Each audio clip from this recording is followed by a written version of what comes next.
Hey, welcome, everybody. So, this kind of sucks because I thought I had somebody that wanted to come in to have a quote mono a mono with me, one on one, but they decided no. And without fairness to them, they didn't say they were going to do it live. I said I wanted to do it Hey, live. welcome, everybody. But So- by the same token, in this group, which is the Atheist versus Chrstians Debate Central, they had said, I want to go mono with you. And I said, okay, that's fine, but I'm only going to do it on air because if I'm going to explain these things to you, I'm going to do it in a way that most people can try to follow along and some people can learn from. Because I find doing these in written forms with somebody that I've already had a past experience with that has not been honest doesn't do anybody any good because he made a claim. He didn't have any evidence for his claim. I'm one of those people, if you're going to have a claim, at least have something to argue with, at least have some kind of evidence when you're putting forth a position, right? And so this admin from this group did not have any. So I'm not going to bother with any kind of written discussion with him because what good would that do, right? I mean, if you've already demonstrated yourself to be a dishonest interlocutor by making claims you can't back up, I'm not going to spend forever writing. I spend enough time on the computer typing, right? I mean, I write frequently throughout the day, so I just wasn't that interested in that. So in all fairness, he did not say that he would go on air with me, so he didn't chicken out or anything like that. But he did say he wanted to go one-on-one, but he would only do it in written form. I won't do that. It's not worth my time. I hope people understand that. My time is valuable to me. And if I'm going to engage with somebody, like I had a month-long written debate with Richard Carrier, right? That was fine because, Richard and I have a rapport with each other. Do I think that he's a little hyperbolic? Do I think that he goes through a lot of rabbit holes? And does he have a lot of multiple threads that he tries to close out? Yes. And that was a little bit, I don't know. I didn't like the way the format was done, but at least I did it with him for a year. This person was making a new comment every single time rather than having one thread where somebody could actually read through it, right? I mean, you have one comment, you reply, they reply. That's how it works on Facebook. Somebody else noted him the same thing. Why are you responding with a very new comment each time? Because then everybody gets a notification. And we're going to get a straight answer out of him, except for the fact that's just the way he liked doing it. Okay, fair enough. He's an admin of the group. Now, I had asked him if I can, explain his argument live. He seems to have no problem with that. I'm not going to trash talk him. I won't even give you his name. No reason to. I mean, if you're in the group, then you can find out because he posted it. Matter of fact, he pinned it. So I guess it's kind of there for everybody to see if you pinned it. Now, I am looking at the live chat here. This is a Google Hangout. I will have the link. If you guys want to come in and challenge me or question it or help me along with this, please let me know. That applies to anybody in the live chat here. Paul, if you want the link to join, please let me know. Do it through Twitter if you can, and I will get you the link. But it's kind of weird. I'm seeing a lot of, remember way back when with Eric Jewell, remember him, Wolf Blitzen? Will Bitten or whatever the hell his name was. He ran this thing where he would go into groups and he would try to say, hey, let's have a discussion and then do something and set it up and then say, oh, the person chickened out, right? That's kind of what this admin's doing. I never said that I would have a written discussion with him. Never did, right? I said I have a one-on-one, but I said I would only do it online and he could bring a moderator, right? He didn't agree to that, so he's not chicking him out. I'm not saying that he had to show up to this, okay? That's not anything of the sort. That's only what I said, Wolf and Blitz, Jewel, whatever the guy's name Eric used to do to people. But he did it to me, right? He set up a written discussion in the debate central that I did not say I would do with him. I'm not here to have silly debates with people that aren't willing to learn. That's not my goal. That's not my thing. I don't give a crap about that. Now, I'll do it for exhibition every so often. People know that in March 17th, I'm going to go have a discussion. Now, I know James is from Modern Day Debates calling it a debate, right, with T-Jump, my son. But it's really more of a discussion, and it's about 90 minutes, and I already know my kind of format for that. I kind of know what the structure is that I'm going to go with that. It's not really a debate because we're not discussing a particular topic, so I can't even say that there's a topic to be had. It's just basically going over some of T-Jump's ontology and epistemology and some of the things that I find questionable, and I'm going to let him explain it to me and then go from there, right? So I'm going to let him tell me what these terms use, these really idiosyncratic terms that he's using, this very niche type of stipulative usages that he has, and then go from there. Hey, Scuba Steve. You went geode hunting, Moon. That is fun, dude. I used to go geode hunting. Well, not so much geode. I found one small one. But I used to go rock hunting, and what we would do, Scuba Steve, I had this tumbler, and as a kid, you put the rocks in the tumbler and you had these different grade solutions you put in. One was a very coarse grade, and that would kind of wear it down. And then you would put this very fine grain and it would polish it up. And I had polished some petrified wood and amethyst and quartz. And yeah, that stuff's fun. Kawasa says, written discussions are mostly how things are done in academia, which is necessary due to the people refuting each other with sheer amounts of reference and sources and also time constraints, right, Kawasa? But again, if I'm not going to have a discussion with somebody who's already demonstrated themselves to be dishonest, because you tell me you made a claim and I say, okay, here's your claim. What's your evidence for that? And they go into something else dealing with etymology. The whole thing that this started with was I had posted something along the lines that I think atheism, when somebody says atheism religion is like bald is like a hair color, or I've heard a hairstyle as well, but this was as a hair color. I find that to be a very silly statement. And the reason I find it as a silly statement, because it doesn't really provide any kind of actual comparison. Because in order to have a hair color, you have to have hair, right? So it would make a little bit more sense if somebody said atheism religion as colorless hair is a hair color. Even though I wouldn't particularly agree with that, at least it's in a category error, right? But I find to say that atheism is a religion is like saying bald is a hair color. It is a category error. Just like bald is not a hairstyle, right? Bald is not a hair color. That seems to be an odd position to me when you say bald is not a hair color. Because what the hell does baldness have to do with hair color?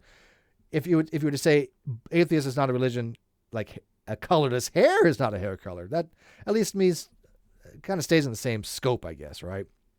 But again, these are very, very superficial idioms that we hear, right? And of course, they do try to play into the narrative that atheism is merely a lack of belief, which, again, I was trying to explain to this person the bare basics of this stuff, this admin. Again, I don't have to call his name out. There's no reason to. But if you're in the group Atheist versus Central Debate Central, I think he has pinned it, and he's said I can talk about it, his argument, right? I'm not going to show it. It is a private group, and I'm in that private group, so I have to obey those rules if that is one of them, which I assume it is. Most private groups it is. But he said I can go over his argument, so that's fine, which I will do here in a second. Because that whole thing about atheism being like a bald as a hair color, by the way, I agree atheism is not a religion. However, I do also agree there are people out there that promote atheism very much the way theists promote some religions, right? I've seen it. I've seen it. Yeah, I mean, we have a hairstylist in the live chat, and I can probably tell you that she hopefully would agree that bald is not a hairstyle. In order to style hair, you have to have hair, right? So you cannot call bald a hairstyle. It doesn't make any sense to do so. To me, that is a category error. Yeah, I'm not going to post the link to the actual group, but you can find it. It's called Atheist versus Christian Debate Central. And again, I'm not going to dog on the admin. I just don't find it to be worth my while to have a debate written form when he's already shown that he just is not going to show any evidence when he makes a claim on something prior, because I'm willing to show evidence or at least, evidential reasoning, whether it be actual physical evidence, citations, or logical form. At least try to give some reasons for my positions, right?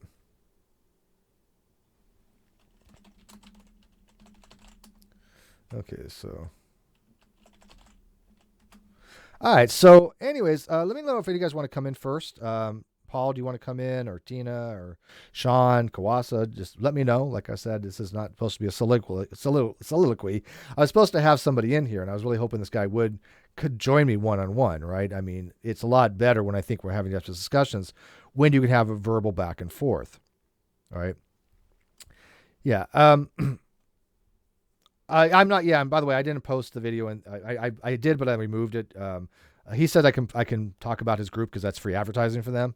That's great. Okay, so go subscribe to Atheist versus Christian Debate Central. Right? If you're on Facebook, well, join the group. Go ahead. I mean, it's free publicity for them, right? But he doesn't want to promote my channel, which is fine. Whatever. I mean, I'm not asking him to.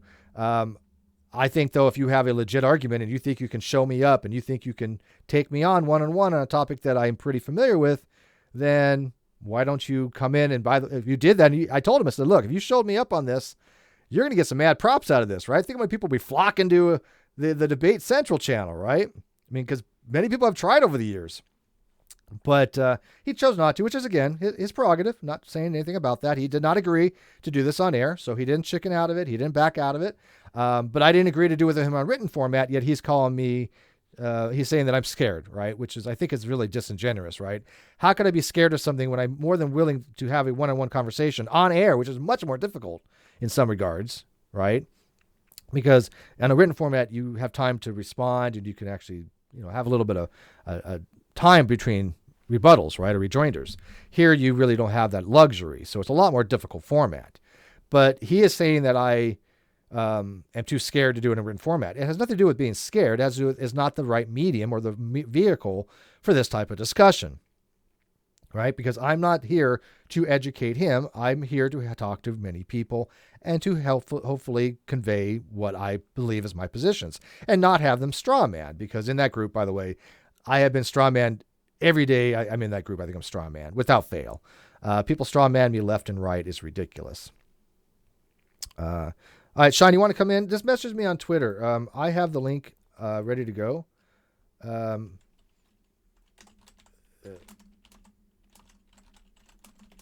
me see here.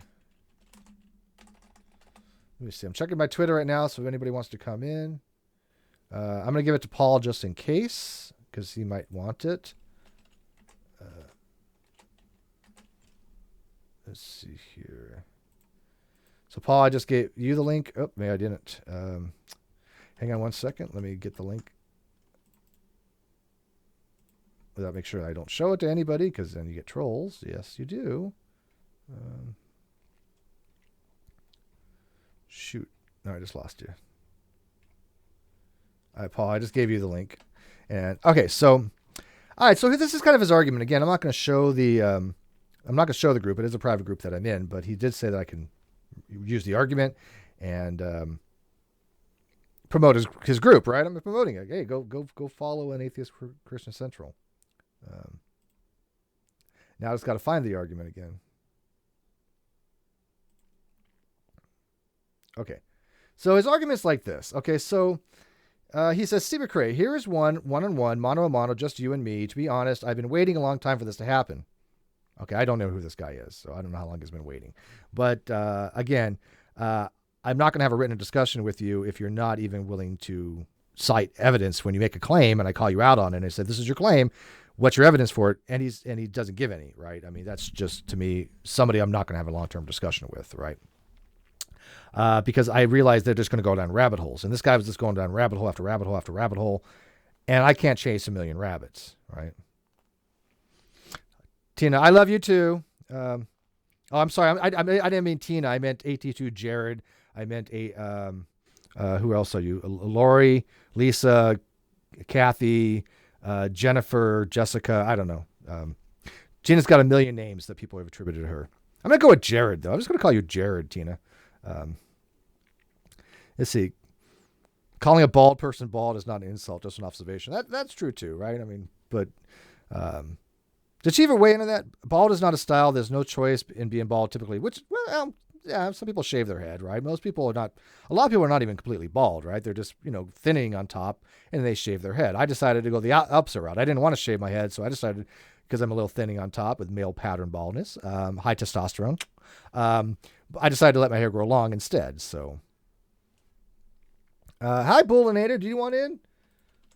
Bull, I don't know if Bull does or not, but I'm going to give Bull the link anyways. But there we go. All right, so let's continue here. So in his little just written thing, he says, subtext will be created for your comments and questions. Thank you. Notice to all, please refrain from commenting on the main thread as it'll be used exclusively in discussion between us. Again, I did not agree to this. Why would you set up a written debate that I didn't agree to? Now, I mean, people can say, well, you set up a hangout, right, that he didn't agree to, which is fair. But here, I told him I was going on air regardless, right?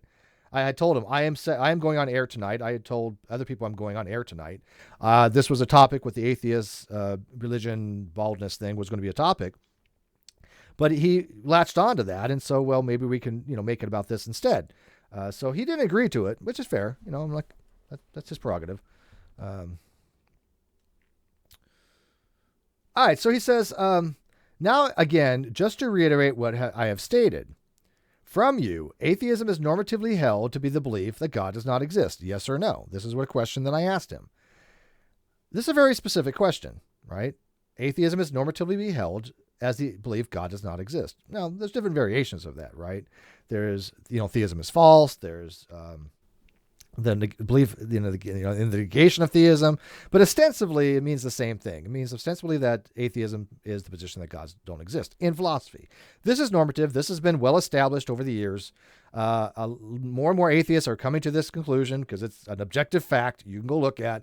I don't even know why it's even still an issue any longer, because it's so well established over the last year or two that even well-established atheists have had to conclude that, right? They've actually have said, yeah, we accept in philosophy that, but we think philosophy is wrong, or we argue against it, or whatever. But more and more atheists have come around that it is normative in philosophy. So me and other people that have been voting this, people have listened to us. This is why I asked this very specific question, right? He said no on this question, okay? And he says, end of quote, now let's see where you failed. Let's analyze the root word and the basis for all definitions of theism, to which atheism is the anonym. My answer, no. Okay. Do you see a category problem here? I did not ask him about etymological fallacies. I did not ask him about etymological roots. Now, yes, theism comes from theos. Atheos is without gods, right? Theos deals with gods, godliness mostly. But it is Greek, right? And I'm not asking about the etymological derivation. Everybody accepts atheism is derived from atheos, which means without gods. However, atheos is not without in logic. It is not. This is why etymology doesn't determine word usages.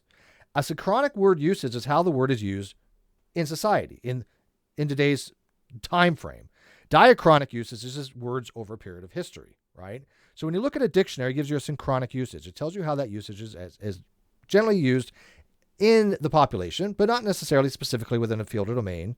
And also the most widely used usage, and I mean not wide as in popularity, but widely as in scope, right? The most called sensu lato usage. So generally you have sensu lato, you have sensu stricto, and you have sensu strictissimo. These are different scopes of a particular word. So they could say a sensu lato is in the broadest sense, sensu stricto is in the strict sense, and sensu strictissimo is in the strictest sense, right? All right, Tina, go spend time with your man. Mwah. Sorry, Sean. Yeah, I know. Mic problems. People, yeah. I can understand why you can't come in if you don't have a mic. All right, so I'm asking him the question. Atheism is normally held to be the belief that God does not exist. This has nothing to do with etymology. So why did he change it to etymology? His answer is no. And if you argue it's no, I want to know the evidence for that. I said to him very clearly, I will do one-on-one citations with you and show you that atheism is normatively this position in philosophy. I will quote one thing that is peer-reviewed, then you quote one thing that is peer-reviewed. I quoted one thing. I started with, of course, Stanford, but of course, many others, and we'll see who's exhaustive of sources first. He couldn't provide one single peer-reviewed source, not one. Now, again, not to be unexpected, right? Nobody so far has been able to do this. This is why I think a lot of people won't go on air, because they know they won't be able to support their claim. If you say that it's not normative, you need to give evidence for that. And if you can't, then why are you making that claim? I can give evidence that it is normative, right? I give lots of evidence. Cambridge, Oxford, Stanford, and about 20 other papers, including Dr. Draper, McCormick, Smart, Burgess-Jackson, Flew, Martin, Bullivant. Well, Bullivant's quite iffy, but okay, but you get the point, right? I can quote a lot of peer-reviewed papers. Why? Because I've read them. Here's a person who's not read any peer-reviewed papers, I don't think, because he's not able to cite any peer-reviewed paper to cite his citations. Yeah. So let's go into the next thing, because he says no, right? And at that point, and this was again where we were at, I said, I'm no longer having a conversation with you because you say this is not the case. Show me your evidence for this. He did not provide any evidence for it. He wanted to go into etymological things. Oh, there's Paul. Oh, I just became real small. That's okay. Hi, Paul. You just put baby in the corner. You know that, right? Nobody puts baby in the corner. Paul, you there? I guess not. Hello. Okay. Well, there we go. Let me do it that way. There I go. Now baby's not in the corner any longer. By the way, can you get that reference? Nobody put babies in. Nobody put babies in. Yeah, Nobody put yeah, babies in the yeah. corner. Yeah. Roadhouse. Yeah. All right. So are you caught up, Paul? Yeah, I'm caught up on it. All right. So this is one thing I find that's very strange for atheists, right? They always want everybody else to make their claim. When they make a claim, where's your evidence? But when they make a claim and you ask for evidence, you get bump kiss, right? Here's a claim that is, show me the evidence that is not normative. Show me somewhere that's an academic citation from any peer-reviewed source that it says that atheism is not normally that case. Now, the only place you might find one is, again, in Stephen Bullivant, right? In an opinion piece in Oxford's Handbook of Atheism. The reason I know that, because I've read it, right? But he doesn't make that argument one way or another. He argues that there's, generally no, he has no preferred usage, but he thinks that the lack of belief is better. But that's the only citation you'll find. And even he couldn't find that citation, right? Because he never read Bullivant. So, it was Dirty Dancing. Oh, it wasn't Roadhouse. You're right. I was wrong. This is why I'm fact-checked. That was Dirty Dancing. Correct. Patrick Swayze was in both, right? So, RIP. Yes, yeah, rest in peace, Swayze. correct. So I had that right. But I got the movie wrong. But hey, by the way, they corrected me and nobody's booted. Wow. Imagine that. Paul, can you talk now? Yeah, I can, yeah. Okay. Did you see that? People corrected me and nobody got removed. Yeah. Wow. Weird day. Okay. So you're following along. So he's saying now, he says, now I see where you failed. Well, how can he see where I failed if we're talking about normative usages, right? I mean, how can he see where I failed if he hasn't provided any citations that shows that claim is not true? That's ridiculous. Yeah. I know the guy, and I'm quite disappointed with him. Oh, you know this guy. Okay. I don't know him per Yeah. se. There's a lot of ads. I'm still trying to pay attention to that thread. So far, there's nothing been on it. So it looks like it died out. Yeah. But I am quite disappointed with him. Did you was notice a that he was doing pretty that? So cool guy. did you notice that he was? By the way, he asked me 5 questions. The first thing he said to me was 5 questions, and you know what I did? I answered all 5 of those questions. I asked him 3 in return. Do you know how many of those he answered? 0. Yeah, I can see that. I mean, I'm not making this stuff up. You can go look. This is objective. You can go look at this. I answered 5 of his questions right off the bat. I asked him 3. He answered 0. I do not spend much time with dishonest interlocutors. I just don't. I have no reason to any longer. If I think you're being dishonest and you're just dodging questions and you're just pulling a Darwin's deity or Eric Jewell, Wolf and Blitz and whatever the freaking name is, or whatever, I'm just not going to continue. And I told him, I'm not going to continue. I'm done. That's how I'm going to be pretty much from now on, because I don't want to waste my time with people that are just being dishonest.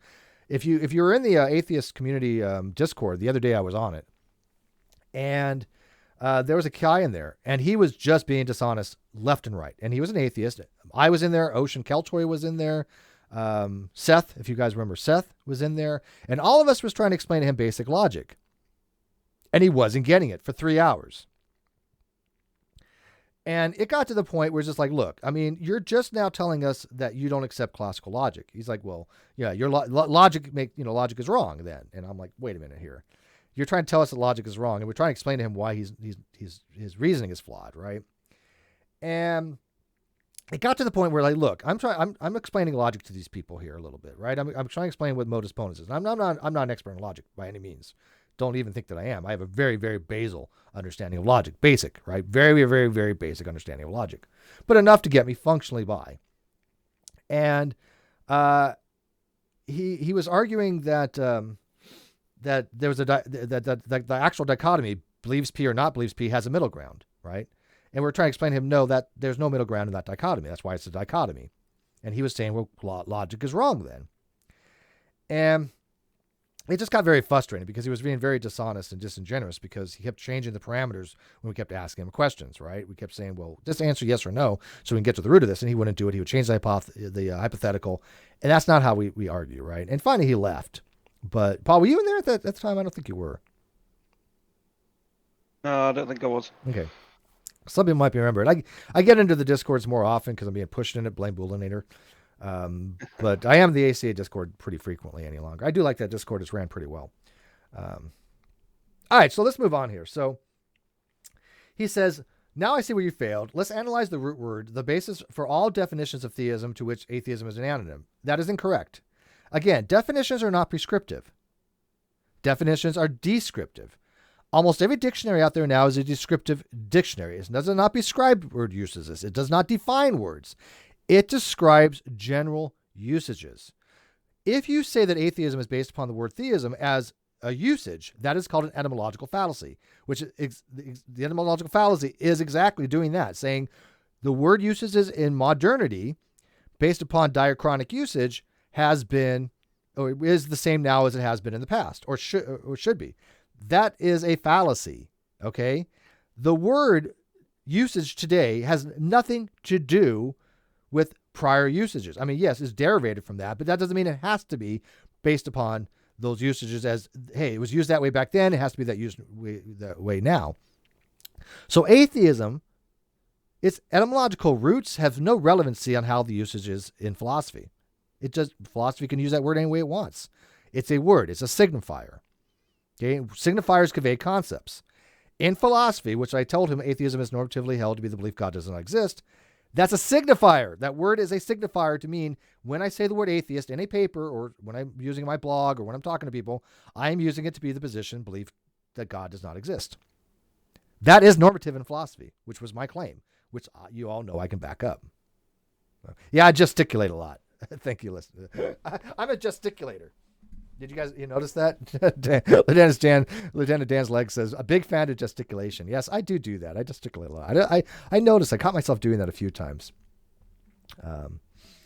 Okay, so moving on. He says, my answer, no. How so? Theos refers to God without God. Okay, well, it's godless, but yes. Are you with me? Yeah, I'm still with you, man. Good, he says. Now the opposite, atheos, means without God. No, it does not. That is where you make the mistake. Words do not have inherent meanings, right? You cannot say a word means this as some kind of intrinsic stipulative, prescriptive thing, right? Because that's not what the word means in philosophy. You can ascribe it that. You can say, I'm using this in this context. I can say, this is my stipulative usage. Like when I have a discussion with Tom Jump on the 17th of March in LA live, his uses of atheism is the position there's no good reasons to believe in God. That's his stipulative usage, right? He can do that, right? We're going to talk about why I think that's bad, but he can do that. But you cannot say the opposite means without God, because that's not what it means. In theos, A is called the alpha privative. That term, that alpha, that A, is to be held as not as without. So when you say a theos, that means the negation of theos, or the negation of the proposition of theos. That is how it's normatively understood in philosophy. So when you're using these terms, Mr. Admin, you're getting these concepts completely confused. If you go to Stanford, you can read about this. This is objective. Dr. Draper points this out as a mistake that people make often. So does Cambridge, points this out. A is not. So if you have the proposition God exists, what is the negation of that proposition? It is God does not exist, right? So if God exists as the proposition, then the negation is God does not exist. If you predicate that with belief, you have believes P, which is believes God exists, or believes not P, right? Believe that God does not exist, right? You also have does not believe P too, which I clearly get. But I mean, when we're talking about contradictories, we're talking about contradictory beliefs. Theism is the belief God exists. Atheism is the belief that God does not exist. So we can't just say, now the opposite means without God. It's not what it means in philosophy. This is my whole point. This is why I say that's not normative in philosophy. You guys seeing the problem so far? You guys getting the issue I'm having with him, right? It's just like that. I said without God doesn't mean God is piggybacked physically to a person. Nope. It is a concept. This is another thing I had to explain to him. God as a concept is different than God as the object. You have a reference and you have a referent. Words are signifiers that represent something. The theist says the concept of God represents an actual being, an actual thing with ontology. That's what the theist position would hold, right? To be rational, I think that would actually say you can actually that to believe in God entails something like that. But the atheist would say there is no actual object to be had there. It's just a concept. Okay? But there's a difference and distinction between the concept of God and the object of God. Right? So he's assuming belief in this concept is what theism is. Well, no, that's not what theism is. Theism is not the belief of the concept. Theism is the belief of the object existence. This is a scope error that he has. You can believe the concept, right? Let's take for example Superman, Paul. Superman, I believe the concept of Superman exists. It's conceptually out there. I can visualize Superman in my head. I know what he looks like. I know his parameters and his attributes, right? Because they've been given to me, right? They've never been discovered, by the way, but they've been given to me. They're not something we can go out and discover. You can't discover the properties of Superman, right? But you can be told them, right? So they're a priori, right? They're something that are just given to us that we can't go find a posteriori through observations. But that is related to the concept. So I believe the concept of Superman exists. I believe the object Superman does not exist, right? There's nothing that thing is referencing that when you say Superman. So the object of Superman has no real ontology, but the concept exists in some capacity. You can get into what it means to exist for conceptual things, but let's just say that it exists abstractly. Would that be okay? Yeah. Yeah. And by the way, this is why I wanted to do this live, because I love when my audience listens and they actually go, yeah, this is making sense, right? What you're doing. Because I'm here to talk about these things. I'm not here to cater to some admin from some group that doesn't want to learn about these things, right? That's not my positions. I don't want to waste my time with that. All right. Especially when you got so many things wrong.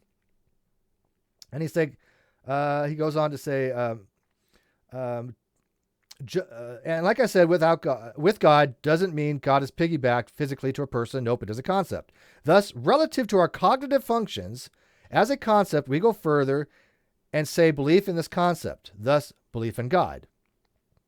Well, the theist would. Again, I had to distinguish between a psychological belief and an epistemic disposition, or a belief about a proposition, which is something to be true. He wanted to keep taking back to psychology, which I don't understand, because we're not talking about psychology. You cannot test psychological beliefs. This is why, if atheism was a psychological belief, right, there's no way you can test that by argumentation. It would make no sense to say atheism is true or false, because what does that even mean, right? It wouldn't be truth apt. Just like theism, same thing. If theism is a psychological belief, what does that mean? How would you test the proposition of theism, God exists, by argumentation? How would you argue about that if it was a psychological belief? You couldn't. You could only do it if it's a propositional attitude. And this is why atheism and theism are both beliefs propositionally. Agnosticism is psychological. It is a second order belief about a belief. That is not a propositional stance. That is a psychological state about a proposition, right? So there's some differences there. He says, now get out of your cocoon and think about this. Really, really think about this. Okay. How are you so utterly completely wrong? Well, I'm not. And by the way, I have 100 videos, 1,000 videos, and probably several hundred of them about this topic. I have engaged with multiple people over the years. I have written multiple blogs about this. I have gone and engaged in real time, like in the Atheist Christian Book Club on this very topic. I will be in LA talking about this topic. To date, not a single person has shown that I'm wrong on this particular claim, that it is normative, that atheism is the belief that God does not exist. Not one person has shown me I'm wrong on that. By the way, ask my audience if you don't believe me, if you watch this later on. Leave it in the comments section. Say, who's showed Steve to be wrong on this? Nobody. As a matter of fact, more and more atheists are starting to realize, yes, it is normative in that. Now, they can argue that they don't like that. They can argue, oh, well, we think that's a poor way to describe atheism, and whatever their argument is, that's fine. But the claim that it is normative is true. It is the case that atheism, normatively speaking, in philosophy is generally held to be the belief that God does not exist. That's accepted more and more, and more and more atheists are coming around to that conclusion. Why? Because they go look at it, right? They go read, and they go, yeah, here's his 20 papers on this, and all of them use atheism the way Steve uses it. Okay. Now, I'm not saying that they can't use it a different way. People have straw man me on that. They did today. Somebody straw man said, well, you're saying these people are wrong for using it that way. That's not what I said. You have said that you have the only correct usage. Never said that either. Those are two straw mans. So, Yeah, I've been doing this for years. I mean, bullying a person out. You've been thinking about this literally for years, right? I mean, all of a sudden this guy says, "Oh, you need to think about this." I've done this for years, man, and I still will continue to do it for years because this is my shtick. This is my main thing. People promote atheism. I promote critical thinking. This is one of the things that I used as a vehicle to promote critical thinking, right? So, he just messaged me. Well, he left a message for me. This is what he says. Anything important? Probably not, but I will check. Maybe he changed his mind, but I doubt it to join.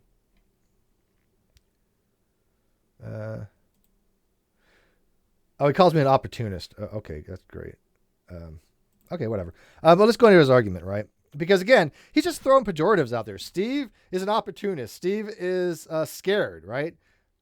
I mean, what kind of BS is that? Do I look scared? I mean, here I am. I would go live. Thousands of people watch this.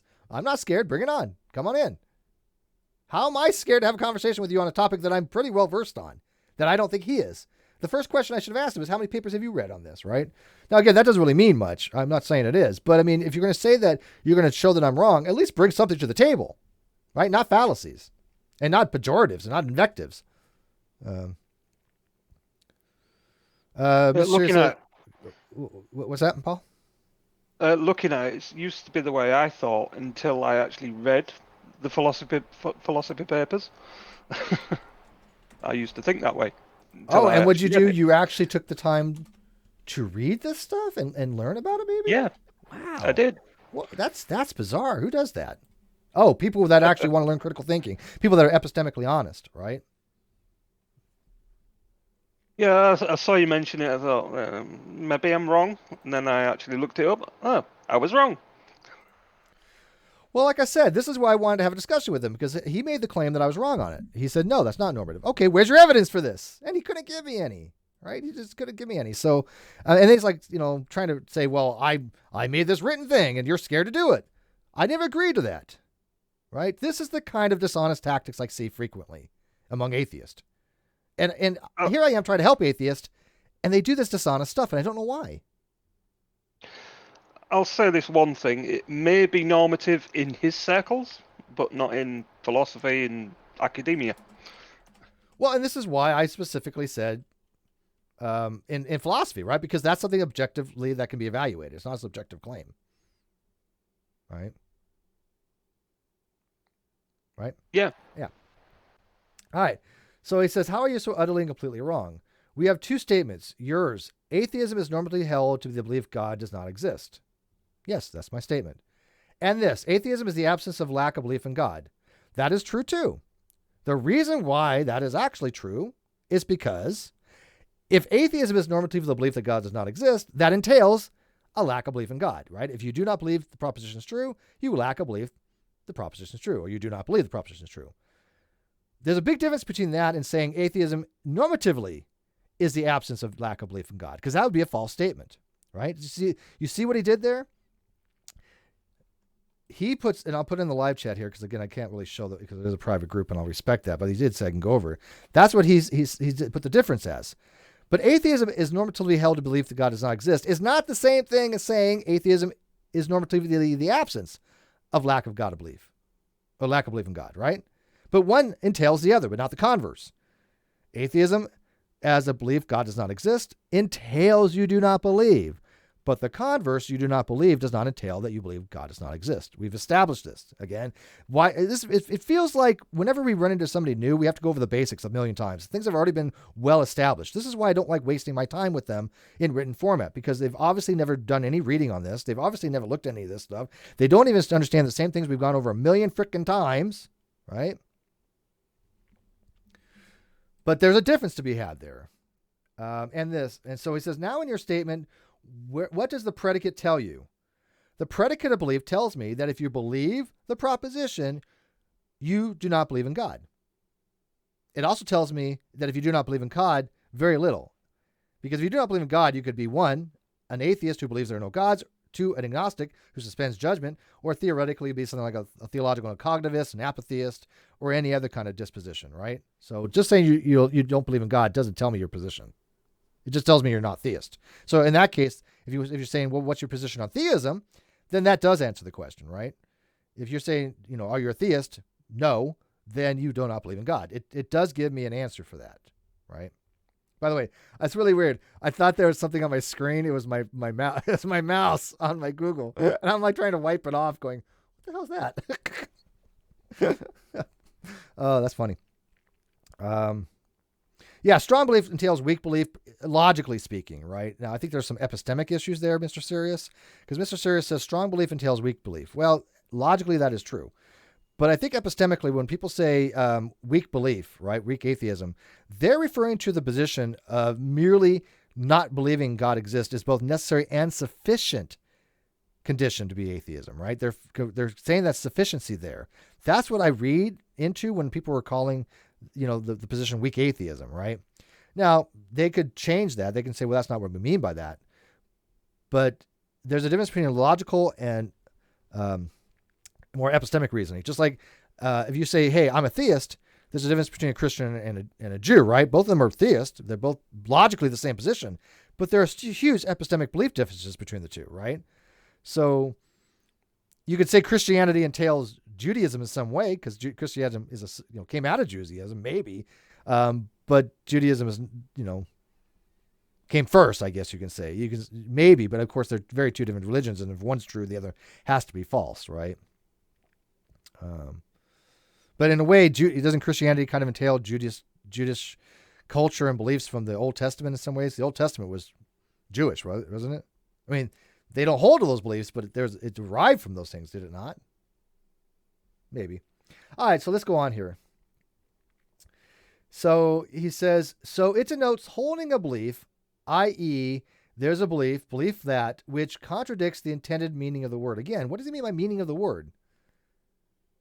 I don't understand that. So it denotes holding a belief which contradicts the intended meaning of the word. What intended meaning? The intended meaning in philosophy is the belief that God does not exist. This is established. This was my argument. I showed evidence for it. He showed none. Simple as that. He showed no evidence whatsoever. Now take the second statement. Go ahead. Maybe appealing to the dictionary. I said, hey, I will give you peer-reviewed sources. You give me peer-reviewed. Don't, and I think he may have cited a dictionary. I think he did. But again, I said, maybe you didn't understand. I said here, cite peer review, and I will cite one for one, right? Because if we're looking at what's normative, let's look at some of the writings, right? Here's the writing that says atheism is the belief that God does not exist. Here's it used this way. What's your writings? What's your peer review sources? He has none. So he says, so it denotes holding a belief. There is a belief which contradicts the intended meaning of the word.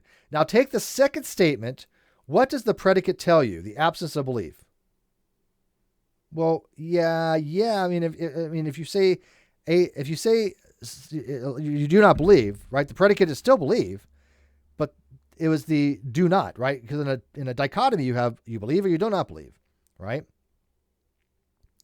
So if you do not believe the proposition, right? You don't believe P, right? I don't know where he's going with this, right? I mean, yeah. What does this even mean? I'm really trying to wrap my head around his reasoning here. Now take the second statement. What does the predicate tell you? I.e., absence of belief in God. Absence or lack of belief. Read that again. Yes. Absence or lack of belief. That means you do not believe. Well established. That's not BP, right? B not P entails not BP. Believing gods don't exist entails not BP. This is simple logic, Mr. Admin Dude. This is, again, why I think you're highly confused. And he says, so this last statement is more in tune or in agreement with the intended purpose in the creation of the word. Well, no, actually, that's not even remotely true. The creation of the word was actually to signify usage against Christians back when Christians were not accepting the Roman state-sanctioned Roman pantheonic gods. So atheos was created to describe Christians who believed in God. So he's not even right there.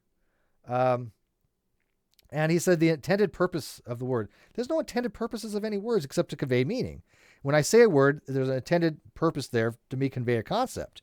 And when I say atheist, the intended meaning is to convey the belief that God does not exist, which is normative in philosophy. So where is his argument here? Then he says, like I said, all your citations, all your references, all your articles based all their definitions on theism from the same root word I am citing, theos. But no, they don't. That is called an etymological fallacy. They based the atheism on the fact it is the negation of the proposition of theism. They based it upon what's called a contradictory. If theism is the proposition God exists, the contradictory is the proposition it does not exist, or belief-wise. So none of my stuff based upon the root word, none of my stuff based upon the etymological derivation of the word, all the sources based upon logic. And here's an atheist just throwing away logic. Like, who cares? Logic, whatever. We don't care about logic. We rather base it upon what we think are intended meanings of words. Well, no, meanings have usages, right? So when we say a contradictory, what we mean by that is that if theism is true, atheism has to be false. If atheism is true, which is God does not exist, then theism has to be false, right? And so, and what they mean actually more specifically is the belief is false, right? If I believe God exists and God doesn't, I have a false belief, right? If I'm an atheist who believes gods do not exist and there is a God, I have a false belief. So they are opposites of each other in that regard. And when you have a contradictory, both cannot be true. Both cannot be false. One has to be the case. One of those things has to be the conditions that is true, right? I don't know which one. This is why I'm agnostic. I don't know whether it's the atheist or the theist that has the true belief. This is why I hold to agnosticism, right? Because I don't have enough information to evaluate this properly. I suspend judgment on it, right? I say, hey, I cannot give you a proper evaluation of this particular proposition that God exists or the proposition that God does not exist. I am suspending judgment on it. I'm being agnostic on that proposition. I do not hold a belief either way. And a lot of people come around to that position, right? A lot of people accept that position now. The weak atheist actually accepts that position. They just call it weak atheism, or they call it atheism. But in philosophy, we know now that's called agnosticism, right? Or agnostic on P. By the way, I am looking at the live chat, but you guys are not very talkative today. Then he says, the strange thing is why twist simple antonym? Because it's not. That's the whole point of this discussion. You're assuming that these words have some kind of intrinsic meaning, right? And that there's an opposite to be had. And atheism is not the opposite of theism. It's the contradictory of theism. It is the belief in the negation, right? Now, you can say God exists and God does not exist. Those are antonyms, I guess, right? But theism and non-theism, I guess, are antonyms, right? One is the opposite of the other. Either you're a theist or a non-theist. But you're assuming atheism is the antonym of theism, and it's just not the case in philosophy. This is well established. And that was my point to him. I'm like, look, this is my argument, that this is my claim that atheism is normatively the belief that God does not exist. Here's my evidence. Let's go one for one. He provided none, and then he went into this rhetoric. So, by the way, is my chat not moving? Because this is really weird here. Usually people are talking. So, is it frozen? Am I frozen? This is no, I guess not. Yeah, I'm just sure. Okay, now I can see it. He's like, intended purpose of creation of a word. I guess, I don't know why my stupid thing froze. Well. My live chat froze for a second there, at least on my end. And then he says, he has a little post, and by the way, I should ask if I can use it as a thumbnail. One-on-one, Steve McCrae, I challenge you to refute this. Okay. The word theism comes from the Greek word theos, which pertains to God. Okay, sure. Related to the cognitive function, we can go further and state it as the belief in God. Theism is the belief in God. Sure. The opposing antonym of atheism, which obviously means absence or lack of belief, particular belief. No, that is incorrect. Okay? It is not the antonym. It is not the opposite. It is the contradictory. Huge difference, I think, to be had there, right? The opposite of theos is of believing in God is not believing in God. That's why that's an actual dichotomy. Believe P or not believe P. But believe P and believe not P are not dichotomous. This is a huge mistake that he's making in logic. And when he says, which obviously means the absence or lack of belief. No, it doesn't. Atheos does not mean lack of belief. What atheos means in logic and in philosophy is the acceptance of the negation. right? This is the Greek alpha privative that we talked about, that a means not. It doesn't mean without in philosophy. It has a usage. It doesn't have some kind of intrinsic thing to it.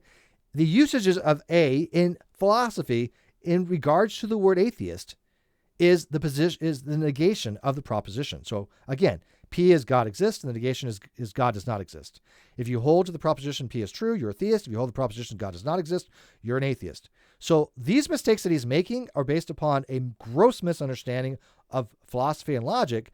And instead of just wanting to learn about it, instead of going, okay, Steve, let's go on air and let's talk about this, maybe you can learn something, he tries to use an analogical fallacy, then says, I'm scared. This is dishonest tactics, right? This is somebody who doesn't understand the topics well enough to talk to me about it, and nor do they want to. So they make these fundamental mistakes, which we've corrected numerous times, but instead of going and learning about them, like Paul corrected him, he changed his position. Hundreds of atheists have changed their positions. He refuses to do so because he is obstinate. He's arrogant, right? Now, he can say the same about me, but the difference is, if you want to call me obstinate, all you have to do is change my mind and present me the evidence. I'm happy to present him the evidence. I have this evidence at my fingertips.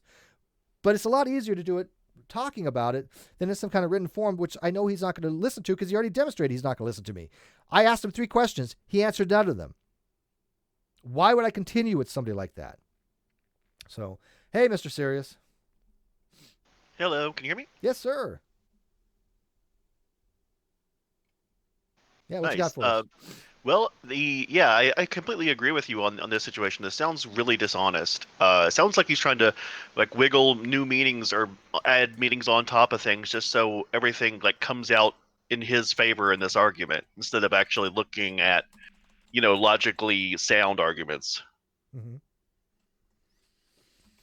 Yeah, that's right, and that's the thing. Why is he trying to use etymological derivations to make it sound like he's logically correct? I don't know. Like I said, I'm trying to read him, and follow along with his argument, but his argument is based upon, he's just saying, hey, the word theos comes from this, therefore atheos means this. No, it doesn't. That is legitimately what's called the etymological fallacy. So why is he committing a fallacy? Think he's making some great argument? And even if he was, he's not using the same meanings of words that you're using, and there's nothing logically unsound about your argument to begin with. So why even derive from your actual argument just to try to make you sound wrong? One sec. Can you go on with that for a second? Oh yeah, sure. I mean, like you said, meaning words aren't they don't have specific meanings. They have usages. The way you used those words means something. And if he doesn't want to use the way you used those words, then he really isn't answering your argument to begin with. He's trying to change the usage, change the script, and then attack that. It's almost like basically a straw man, I guess. Well, no, I think it's a full-on straw man. Yeah.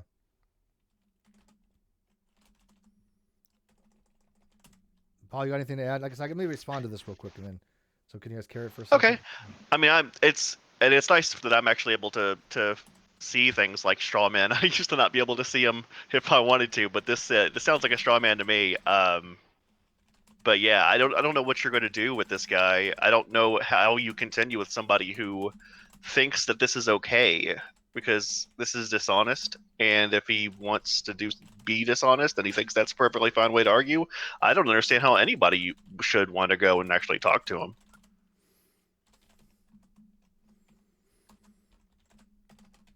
RNG, do you have anything to add? And now he's saying, well, I'm using, well, Steve likes to use groups to drive traffic. And I'm like, how many people you think are driven to my channel from this group? Zero.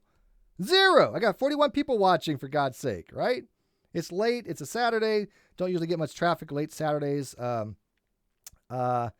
there's a lot of other stuff going on, usually on weekends. I don't have a lot of views on Saturday nights. That's why I don't usually broadcast on Saturdays. But, I mean, what does he think? I'm going to go to Atheist Christian Debate, and all of a sudden I'm going to drive 5,000 people to my channel? I mean, that's just stupid. This is the type of rhetoric that I'm sick of, right? I'm kind of curious exactly where he could say that I'm wrong on my observation of this. I mean, I could be wrong, sure, but it sounds really plain, and I've seen this happen a million times. Well, not a million times. I've seen this happen a lot of times before. So I'd love for him to answer that at least. What was the question? You want him to answer? That he's not just trying to change the meaning of words in order to straw man your argument. Well, what do you mean change the meaning of words? Because again, there's no specific meaning. Right. See, you have a usage, and he's not using that usage. He's using a different usage to pretty much obfuscate the meaning of the sentences that you're using, and then he's attacking that oh, you're not using these words correctly, and that's the whole crux of it. Even though that's meaningless, because he should be attacking the meaning that you're using. Right. No, that's I agree with you. Right. And but there is an objective measure to be had. When I say that is normatively the case in philosophy, people can go look that up, right? So why hasn't he gone looking up? Why hasn't he gone, oh, let's find out if Steve's correct on this? No, he's just saying no, because that can't mean that, because it means this thing over here. He's asserting his usages, right? Which, okay, if he wants it to mean that, that's fine. But that's not the argument. The argument is in philosophy, it means it used a very specific way, normatively speaking. Right. And your sources that you cited, he would have to be attacking those more and not you. Yeah. Yeah, but he's not. He's not. He hasn't cited anything of any academic standing. I mean, citing a dictionary is not citing anything. Yeah, I mean, it kind of sounds really blowhardish. I don't like to call people names, but it just sounds like a guy who likes to talk and doesn't like to actually know what he's talking about. Right. Oh, can you read the super chat? Oh, sure. Let me butcher this pronunciation. Is this Kwasa? Kwasa? Oh my gosh, I'm sorry. I don't want to badmouth the guy, but it seems like he's trying to refute in real time with the stream. Oh, why can't he just come in? Yeah, that's a really good point. Why can't he just come in? I don't think is he even listening? I don't think he's trying to refute in real time. I don't think he's even listening, because we've already gone over his entire argument and we've already explained why it's bogus, right? Thank you, Kawasa. Yeah, I don't think he's actually watching, but it's kind of interesting because he says, so you think you're educating people, making a fool out of yourself is accomplishing nothing more, nothing else. Nothing more, nothing else. I'm like, wait a minute here. So how many times have you been invited to go talk to atheist groups, right? How many people have actually said, hey, can you come explain this to us, right? I mean, he's just by fiat saying that I'm somehow making a fool. I'm not educating people. Did I not have somebody like Wayne Fillmore just write a letter to BioLogos that was just printed on convincing him that macroevolution was true?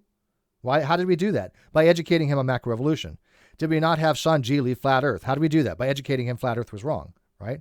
Did we not have what was that guy's name? I got another person that left flat Earth. What was his name? There's not very many. It's hard for me to think of flat Earth, but yeah, people change their positions, right? I mean, we had 8 hours on helium diffusion rates with Dr. Hankey and Dr. Lachey, and he made a paper out of it and thanked me for it. Got to throw that in a few times, right? Where's this guy's? Who cares what this guy has to say? Who's ever going to go to this guy, this admin, and say, "Hey, can you explain this stuff to us?" and cite it, right? And have actual citations for this? No one. Because what he's saying is completely wrong. He's promoting a fallacy, thinking he's making some kind of genius argument, right? I'm sorry, but an etymological fallacy is a fallacy. And that's all he's doing, and that's his refutation. Let me give you this fallacy, Steve. You're refuted. Because he doesn't understand the changed your argument and then said it was wrong. So I don't think, that's not honest. No. He should just attack what you actually said. That would be pretty nice of him, actually. And this is an admin, by the way. Like I said, this is an admin who does these types of tactics. And I don't get that. If you're going to represent atheism and non-theism, which is in the set that I'm in, you should probably hold yourself to a higher standard, right? Matter of fact, I had a guy today in that very group tell me that I wasn't a non-believer. And I'm like, you're trying to label me? He's like, well, you're trying to tell me what to label myself. I'm like, where? I didn't say that. And they just so dishonest because they keep on straw manning and they keep on saying things that I've never said. Then when you say, okay, where's your evidence that I've said this? They have nothing. And they just ghost you every single time or block you. I've had that happen to ghost you or block you. One person today said I committed the argumentum ad populum. And so I was on my friend what was it? Who posted that? It was Josh, wasn't it? Joshua, a different Josh, but it was who posted that? Can't remember who posted it. But somebody had posted it, and I tagged him and I said, "Hey, watch this. I'm gonna say, hey, how did I commit the argument of a populum? Show me the logical form for it and how I committed it." And he's not gonna show anything. And you know what? Didn't show anything. Go figure. It's because they throw out these fallacies and they keep getting them wrong. I'm like, geez, man. What? And then, he's like, James, that's what it was, James Gibson. James said that. And he's like, well, why don't you make a video on fallacies? I'm like, how many more videos on fallacies can I make, for God's sake? Well, this could be an issue of projection where they think you're at their same level intellectually, and this argument would work for them, so they think that it'll work on you. Maybe, but I mean, it's very clear that they do not have any understanding of these topics. Now, again, I am far from any expert. I have no expertise whatsoever, but I'm a pretty well-versed layperson, probably more so than most, I would imagine, right? And I'm as layman as they come, and I understand what you're saying. And that's my goal, right? Is to get people to understand. This is why people have been changing their positions. This is why people have been coming to me to talk to groups. I've talked, I was a guest on the American Atheist Community of Austin Discord. I was a guest for the Atheist Christian Book Club. I've been on many different channels talking about this kind of stuff. Atheist Edge, Thomas Westbrook, a whole bunch of channels I've been on. God of Scummer. This is I know atheists who will make the same arguments as this guy, who are absolutely hammer creationists for using a dictionary as an academic source. Exactly. Look, I've said the same thing. Look, you're going to say that species is kind and evolution means change by citing a dictionary, and then they do the same thing. They cite a dictionary, and I keep telling them, you are on the creationist level of atheist. Right. And now he says, and you think that because you talk to some people that somehow makes you right. No, that's not my claim. Right? Again, straw man. I'm just, you did talk to me, so that means you're obviously right. Of course. I'm just gonna when I respond to these people that are so dishonest, I keep it very simple any longer if I even bother to respond, because why waste your time explaining to people that don't give a shit if they're going to learn this stuff or not? They just don't. Wow, I'm not on an ego trip. What the hell does that mean? Okay. He might be watching. I think you said something. He might actually be watching. Did I say he was on an ego trip? I don't no, you said it might be ego, but I don't think you said ego trip. Yeah, the big difference, right? So that's a straw man. Let's see what else we got here. He says, based on your argument, Ray Comfort must be right because he does talk to a lot of people. What? Hey, get more people in here to talk to. You'll be more right. Right? Is this guy this inept? Straw man and inept. I'm going to put, I don't want, whatever. I'm just going to put straw man. And if he's watching, that's fine too. Dude, who the hell claimed that? I've never made any such argument. That is absolutely asinine. And again, you're supposed to be representing atheism here, and you're using every dishonest technique that I see creationists use. Every single one you've used. And then he says, LFO, I'm destroying you here, man. I face-palmed there. What is this called? Pigeon chess. Right? I mean, this is exactly pigeon chess. He's just like claiming victory because he doesn't know the topic. Oh my God. I'm not even making this stuff up. I wish I could show you, but I did say I wouldn't screenshot anything from the group because I just don't think you should. But he just said I can go over his arguments and talk about this. So he did give me permission explicit. You can either way. Yeah, he's like, you can either walk away with some of your dignity or you continue to make a clown out of yourself. Watch my video, man. Yeah, if he does watch this, I hope he wouldn't mind trying to contact me, because if he doesn't understand what you were saying about his arguments, I think I might be able to layman down it a little bit. I'm just trying to dumb it down, but I'm like, maybe explain it in a better way to understand. If he actually cares about understanding it, then he can contact me. I don't care. Right, I'm totally fine with that. Yeah, I just told him that. Come talk to Mr. Sirius who can dumb this down for you for this is pigeon chess at its finest. This is what creationists do, right? Claiming victory. When I have all the evidence, right? I have all this evidence that shows I'm right. I have peer review paper upon peer review paper upon peer review paper. And what does he have? He has an etymological fallacy. So I ask you guys, if you guys want to learn about this topic, would you trust somebody who's promoting an etymological fallacy or somebody who has actually read these papers and then explain to you the papers and cite them as sources? I mean, if this was biology or geology or astrophysics, why would it make a difference? Just because it has to be philosophy, it shouldn't make the standard standard that you have shouldn't differ, right? Why would you want to take this person who doesn't know anything about these topics word that, oh, he's destroying me, when he hasn't even presented a single shred of evidence? He doesn't even understand the logic.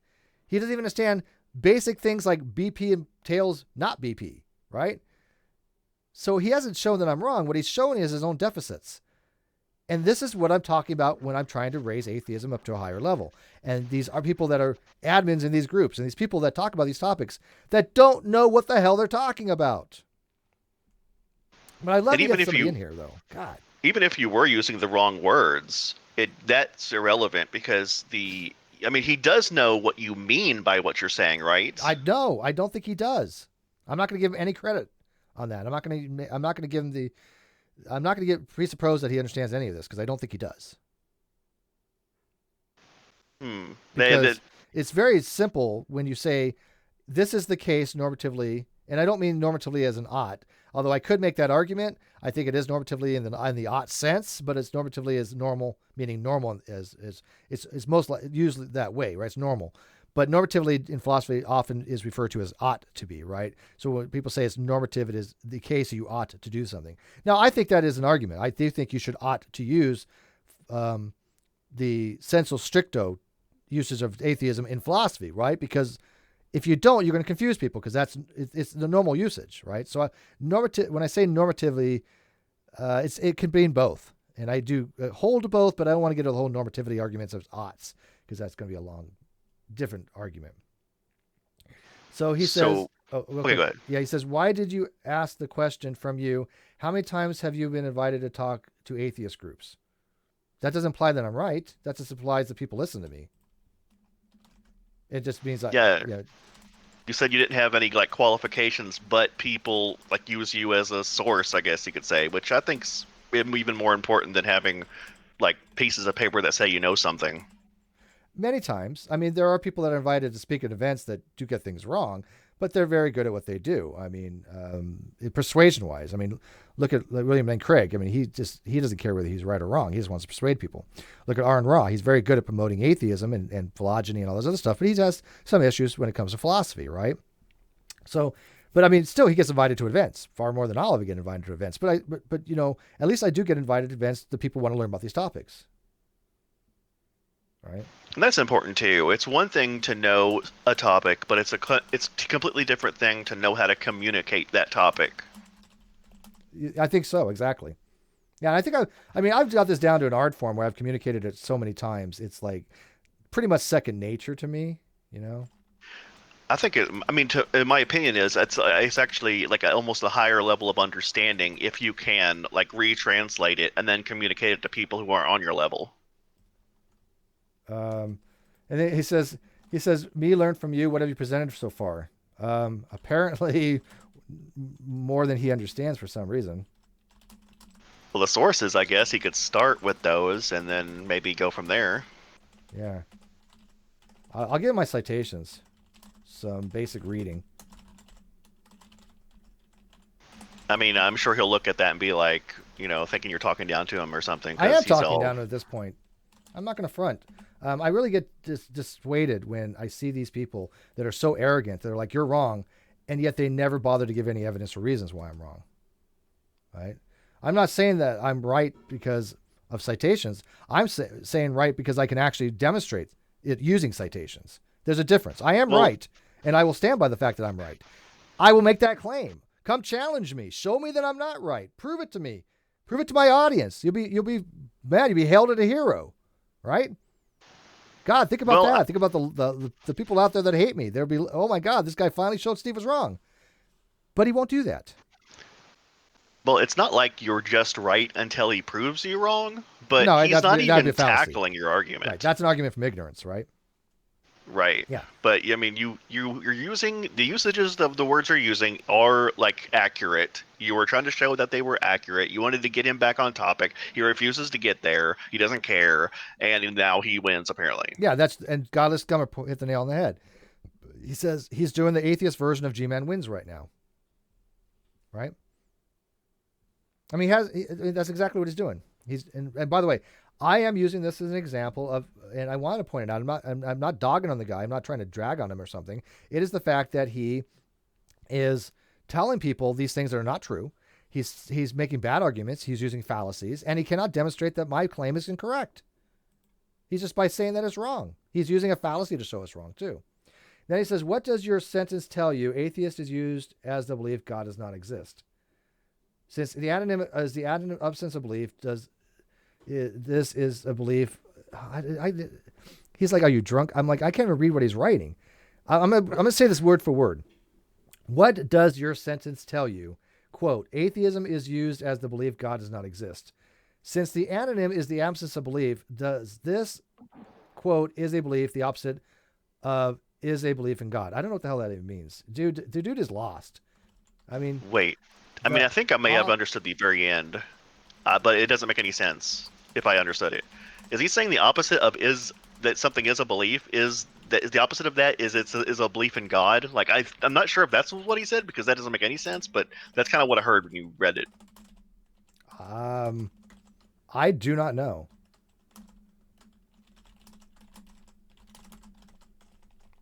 I can't parse this out. Since the anonym is absence of belief, which absence of belief is not theism, by the way. Does this is a belief the opposite of is a belief in God? I don't know how to parse that. You should send them a source for proofreading.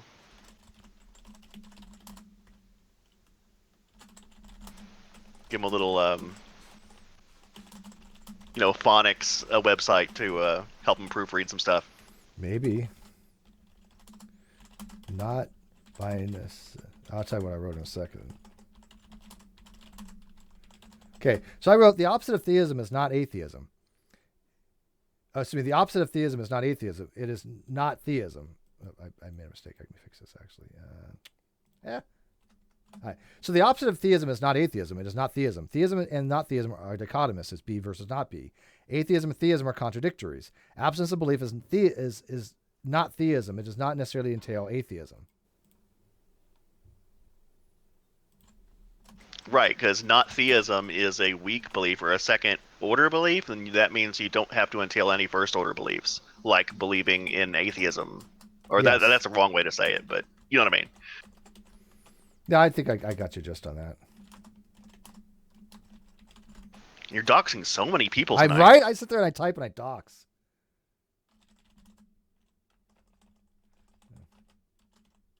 I mean, you refuse to even give out this guy's name. We don't know who he is, but well, apparently you doxed He everybody. said he was going to pin it to the top of the thing, but I don't think he did.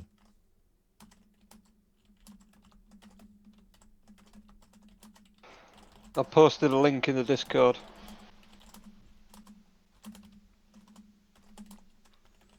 Link to what? To the Facebook? Yeah. Yeah. The exact post. Yeah, that's fine.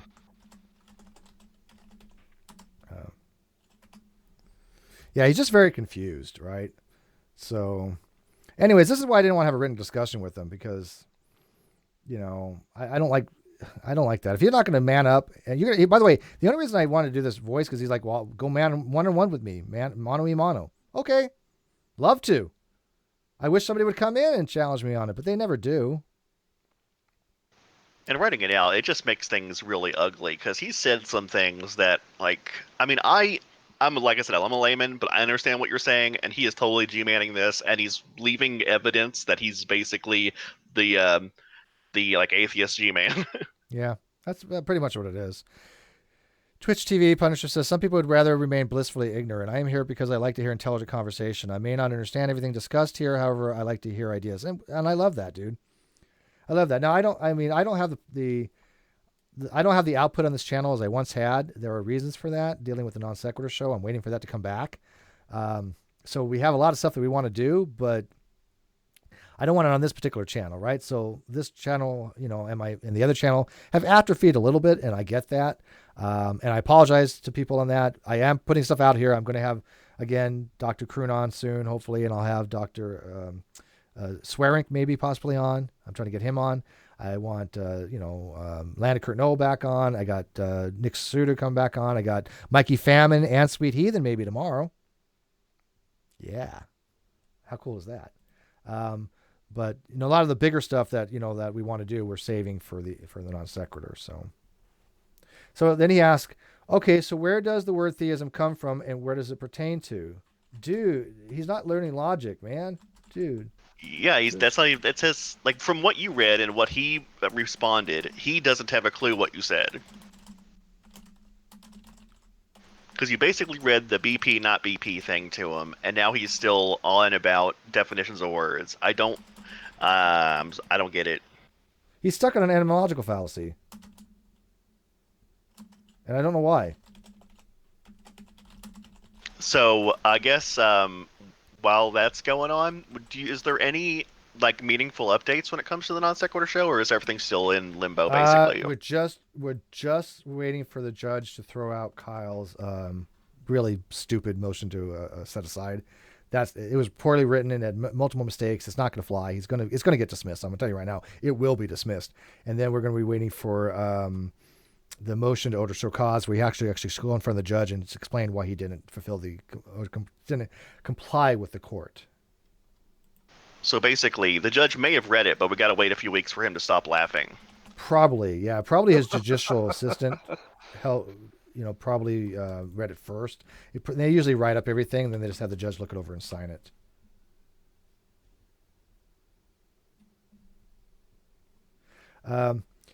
This guy, another person joined in, said, Josh, I'll just tell you the admin's name. It doesn't matter because it's posted there. I'm a bit tired, about to go to bed, but words have multiple meanings and therefore multiple ways to use them. And people start using the word differently and its meaning changes. Example.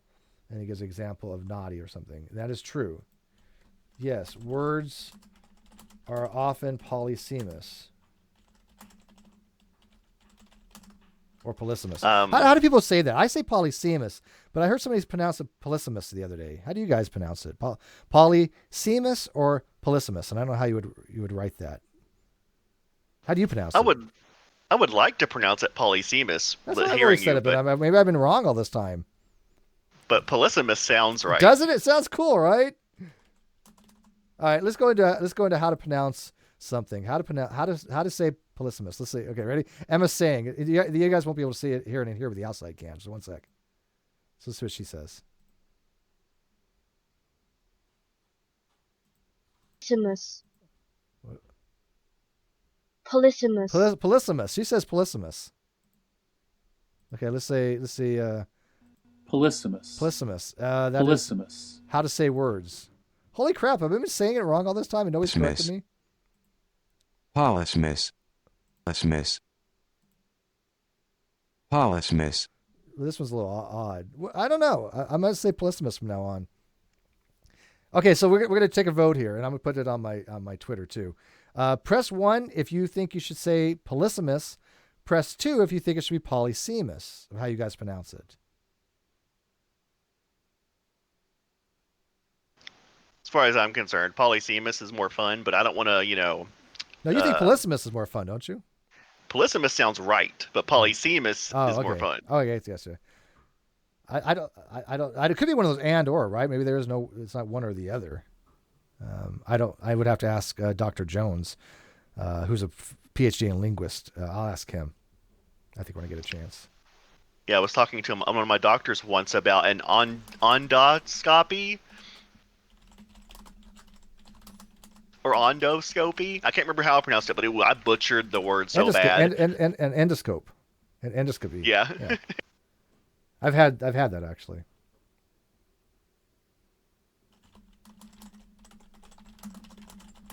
Yeah, it was fun. They put me to sleep for it, and apparently I woke up, and I was talking way before I woke up, so I have no idea what I was saying to people. No, I woke up, and I remember I had I woke up, and all I felt was like my back of my throat was kind of a little raw. Not much, though. And that was it. And I was like wide awake. It was just, I was out of it. I was back out, so that was good.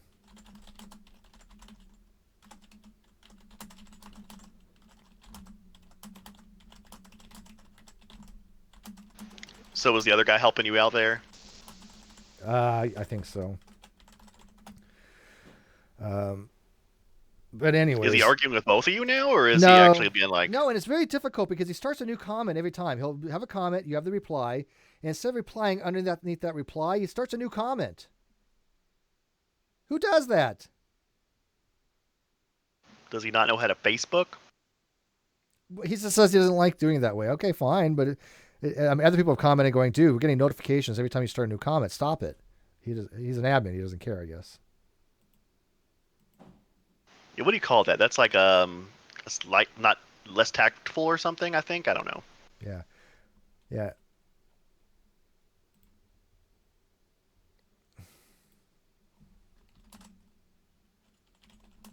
And you're saying that he's not watching this. You don't think he's watching this at all? I doubt it. But he says you're scared to debate in a debate group, which, by the way, it's not really a debate group. I've never seen anybody really debate in it. He's like, you're scared, and I'm like, I'm willing to go in front of thousands of people live. How am I scared? Send him a link. Thousands of people watch these videos. He can come in here right now, regardless of how drunk he is. Oh, I don't think he's drunk. He said, maybe, I don't know.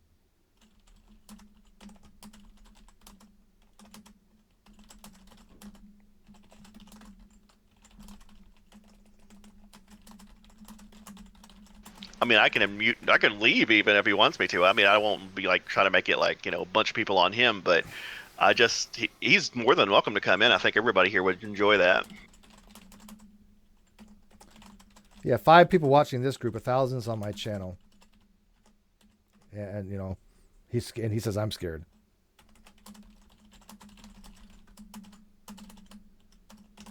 I'd like to hear him say about his misunderstanding or where his disconnect is. Yeah, well, he won't do it. Like I said, a lot of these people, they won't leave the little confines, right? And again, I understand it's very more difficult to do these one-on-ones. I get it, but he's the one who offered to me. That's the only reason why I set it up. He says, I want to go mano-a-mano with you, one-on-one. And I said, fine. I'm going to go live tonight. I was going to go live anyways. I'm going to go live tonight. I was going to talk about the whole atheist hair thing because I think it's a really silly idiom. But I said, okay, come on, join me. And he's like, no, I want to do a debate in here. After he already posted, this is you and me, blah, blah, blah. I'm like, no, I didn't ever say that I was going to do a written format with you. That's a total waste of my time. Yeah. Sean says the red carpet is always open, as Reg would say. Yes. Yeah. And I was like, what is he worried about? He's not driving any traffic to my channel. I have 51 people watching, for God's sake. It's a slow night. What am I going to get out of this? Right? I mean, eventually, 1,000 people usually watch my vids. But right now, it's not that many. And most will get demonetized anyways. I'm not getting any ad revenue. So what do I make it out of it? I do this. I do YouTube because I enjoy it. I use YouTube because I want to talk to people and I want to have these discussions. Yes, there's a lull. We realize that. I'm Cheshire and myself and other people. We're not putting out the exact content that we really want to put out. We get that, but give it another month or so, right? And I told people last month that too. I even said, it's going to take a while. Please bear with us while we're in transition. But I'm trying to get content on this channel. I still want to do things like this, but this is what my channel is about, right? I mean, education in some regards, right? I like to talk and have people listen and people can come in and challenge it. That's what I find the most entertaining, but I don't ever get too many people that want to do that. Yeah, and some of the people who do want to do it are like flatter. Godless Scummer says, I dare him to come in here and try to prove you wrong in front of your own audience. I did too. I was like, look, you'd be a hero. I even said, bring a moderator. I'll Paul moderate. I'll Mr. Serious moderate. Bring your own moderator. I don't give a damn. Clockwork Owen says, why did I lose chat mods? Everybody lost chat mods. I only have 4 people in mods anymore. I removed all the mods. So I only have a very small group of people that have mods now. I'm doing 1 mod for every 1,000 subscribers. So And I don't even have 13 mods yet, but I'll get to 13. So if you want more mods, get more subscribers. Help, by the way, should I have a sub drive one of these days? I never have. Because I really just don't care. Numbers don't really mean that much to me, right? I mean, there's so many other YouTubers like, oh my God, you've lost subs. Well, so what? Those are the subs that I want watching the channel, right? 24-hour streams are always fun. I've done that once, dude. Never again. That was hell. Brilliant says there's already the possibility of them being able to delete comments when they've been blacked into a corner. Going live, you can't delete it. Thank you. That's a good point. I've had that happen, especially when you're an admin, right? When you're an admin, you have a lot more control over written debate, right? I'm sorry, but I've had dishonest admins, and I've had admins legit delete things, and I've had admins, time me out when I was right. Now I'll time people out when they'll say certain things and they don't back it up, but that's because that's in my group, right? The Great Debate Community group. One of the conditions we have is if you make an accusation, you need to provide some evidence for it. If you ghost or don't, just run rhetoric, yeah, you probably will get a timeout. By the way, how many of you guys are in the Facebook group? Are you guys? I don't use Facebook. Yeah, if you use Facebook, but if you do use Facebook, the group, do I have it in the video description? I do not. Damn, that's weird. If you want to join the Great Debate Community on Facebook, we do exist. If you have a Facebook account, there you go. That's the group to join. I'll put it in this video description too. I don't know why it's not. Link. Yeah, you were trying to keep it secret or something. No, I was going to make it public. I like public groups. I have no reason to have private groups because private doesn't mean that you're doing evil machinations, or some kind of weird cabal. Private just means it's not searchable. I want things searchable. I want people to find the group.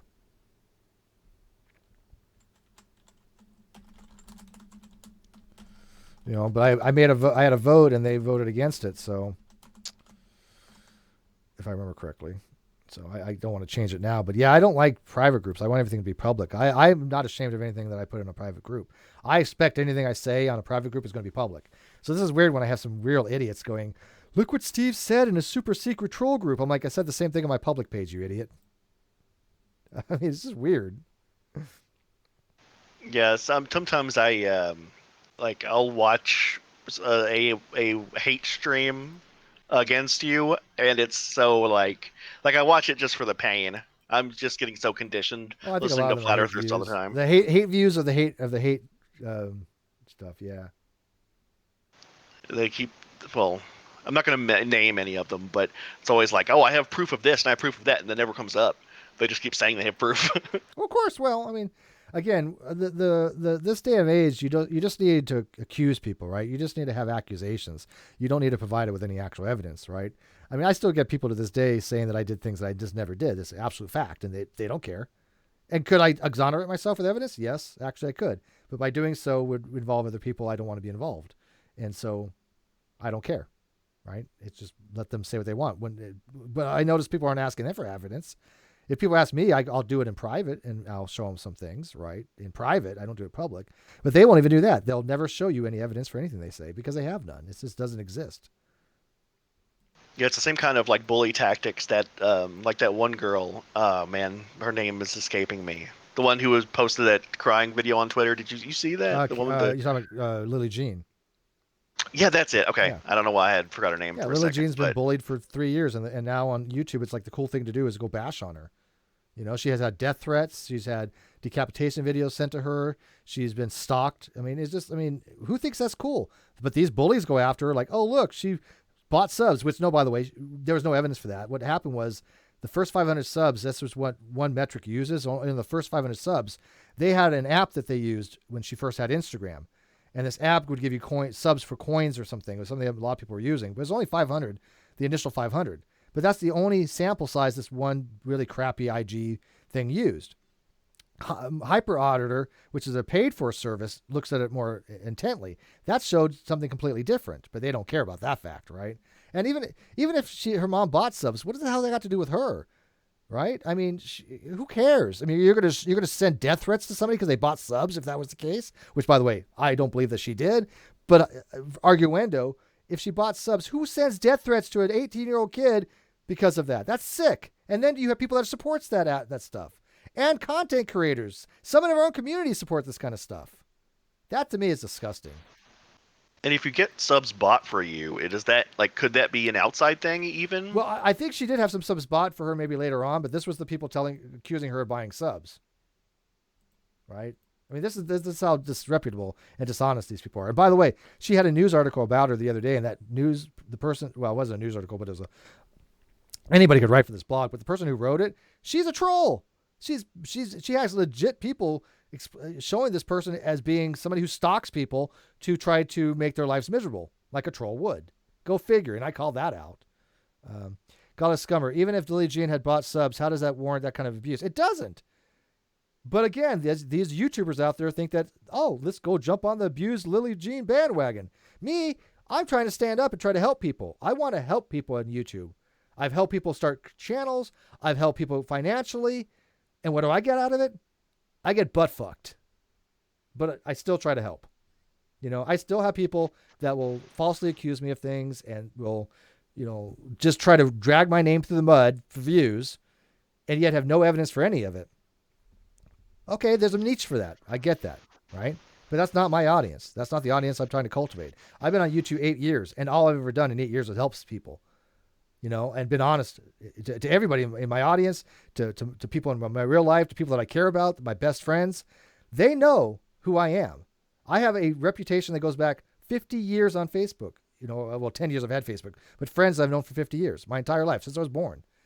Okay? I know people that can't touch that shit. I know people that won't even use their real names. I have a whole history that people can go and ask about me and show the kind of ethical, honorable person that I've been, that I've served ethically, I've served honorably. But no, that doesn't. They don't care about that. They just want to run narrative that I'm some horrible person, and everything they've said is wrong. Now, again, can I show that it's wrong? 99% of the time, yes. But I've chosen not to, out of respect for people that have asked me to not do it, and for the fact it would involve people in private conversations I don't wish to discuss. So, but again, not my onus to exonerate myself. Let them show the evidence rather than just make stuff up. Like, Steve's typing. He must be doxing. That's your degree of evidence. Well, and also some of these people make their like whole channels just about attacking like one person or two people or maybe a single community, and it's like they'll attack them for something. Like, let's just bring up like rape apologetics. They won't attack anybody in the world for it, right. Just you. Right. But they'll attack you for other things too. But you know, but every entire time they attack you, it's not about anything about that. It's about just attacking me. If they really right. cared, they'd be actually doing something, right? Rather than trying to falsely label something in a position I don't hold. I am against rape apologetics. I have argued against rape apologetics. I have argued against the Catholic Church, who I do believe engages in some form of rape apologetics, right? When you have priests that are molesting kids and you cover that up and you hide these priests, that to me is a form of rape apologetics. So I've been promoting that kind of things. I am against people trying to defend the Catholic Church for hiding pedophiles. And yet they're trying to put that label on me by a certain person who happens to be Catholic. Okay. Yeah, then. Same things happened to Doug Lily. Yeah, the same thing. It's the same thing with Lily Jean. They just want to find things to try to character assassinate people. Now, again, they're going to get views out of it. They're going to get people that follow that kind of shit. There's a niche for it. I get that. Not the audience I want. Go over there. I don't want shitty people in my audience. I don't want shitty people around me. I have some of the best people I've ever known in my entire life. Bullinator, Cheshire, Nicholas Suter, Mikey Famine, Sweet Heathen. These are some of the best people I've ever known Mr. in Serious. my entire life. Who's that? Okay. Yeah, I don't know. Some asshole. New channel. Who's that? But these are my besties. These are people I talk to daily off air, right? These are people I'm going to go visit. These people I do spend a lot of time with. Or I will be. Like Nick, I'm going to be seeing in April. So, yeah. These are the people that I cultivate in my life. Keno Browner. I've known her 10 years in real life. She used to live not too far from my house. She has never seen me do anything dishonorable, unethical. She's never seen me lie to anybody. She's never heard about anybody saying that I've lied to anybody. Why? Because it's never happened. I don't live my life that way. And so why don't they have people that in their lives that can testify to that? They don't. Nobody gives a shit about these people in real life. They have no friends. Nobody sticks by them. They know what kind of people they are in real life, and they probably don't have a single real life friend because they know these people are dishonest. When you're going after Lily Jean, you're just a piece of shit. You're trash talking an 18-year-old girl that's been bullied since she was since she was 15, and nothing warrants that. Nothing. Well, and also I think that people who do that, I think they're getting off on it. Oh, I think Like so thinking too. that they're doing something like righteous, Yeah. trying to go after this little girl. Oh, I think they get off on it more than that. I think that they're sycophants. I think they're psychotic people. I think they're emotionally unstable. I do think they have mental issues that they need to have addressed. But I will continue to help out people when they ask me as much as I can. I backed off a little bit, but I want to help other channels. And when we get Non Sequitur back, we will help build up channels like we did. A few of them still give us recognition. Some of them don't. But you know what? It is what it is. But we want to be that channel that helps other people. And the people that will be coming to the channel, those people have to make a decision. Either they want to be part of the solution or they want to be part of the problem. They want to help people or they want to harm people. I don't think there's much middle ground. Now, there is some to be said. There's, you can be neither. I get that. But if you're neither, then whatever. But well, and that's not even saying that you have to be like with us or against us. Like you can hate the crap out of us, but as long as you're still doing the right thing, we're not going to care. Sure. Yeah. Now, I will say this: you either do the right thing or you don't do the right thing. That is the dichotomy, right? And I think that a vast majority of people that are attacking various content creators don't do the right thing. I think they're unethical. Ken says Steve is clearly stealing our hearts. It's irrefutable. Only one heart I'm worried about, because she can take my heart and stomp it on the ground and slice it and dice it and pretty much destroy my entire career in a few words. Cheshire. Yeah, exactly. Not who I was thinking of, but she could too, probably. Godless Gunner says, I'm not saying Steve is the Zodiac Killer. I'm just saying that nobody's seen Steve and the Zodiac Killer in the same place at the same time. # make your own McCrae smear. Exactly. That's all they do. But it's okay. All it does is solidify my main core base, right? They try to go after my Patreons. They try to go after my members. Those numbers haven't changed in months. They are, low because they went down in December for seasonal stuff. And most of them the Patreons that have changed their pledges, most of them messaged me and said, initially they even said, this is only for a limited period of time that I want to do this amount, then I'm going to go down to lower. So a lot of them did that. Some of my big donors, they did say that they were going to go down, and I was well aware of that. My overall numbers, as far as my Patreon numbers, I think I've lost 10.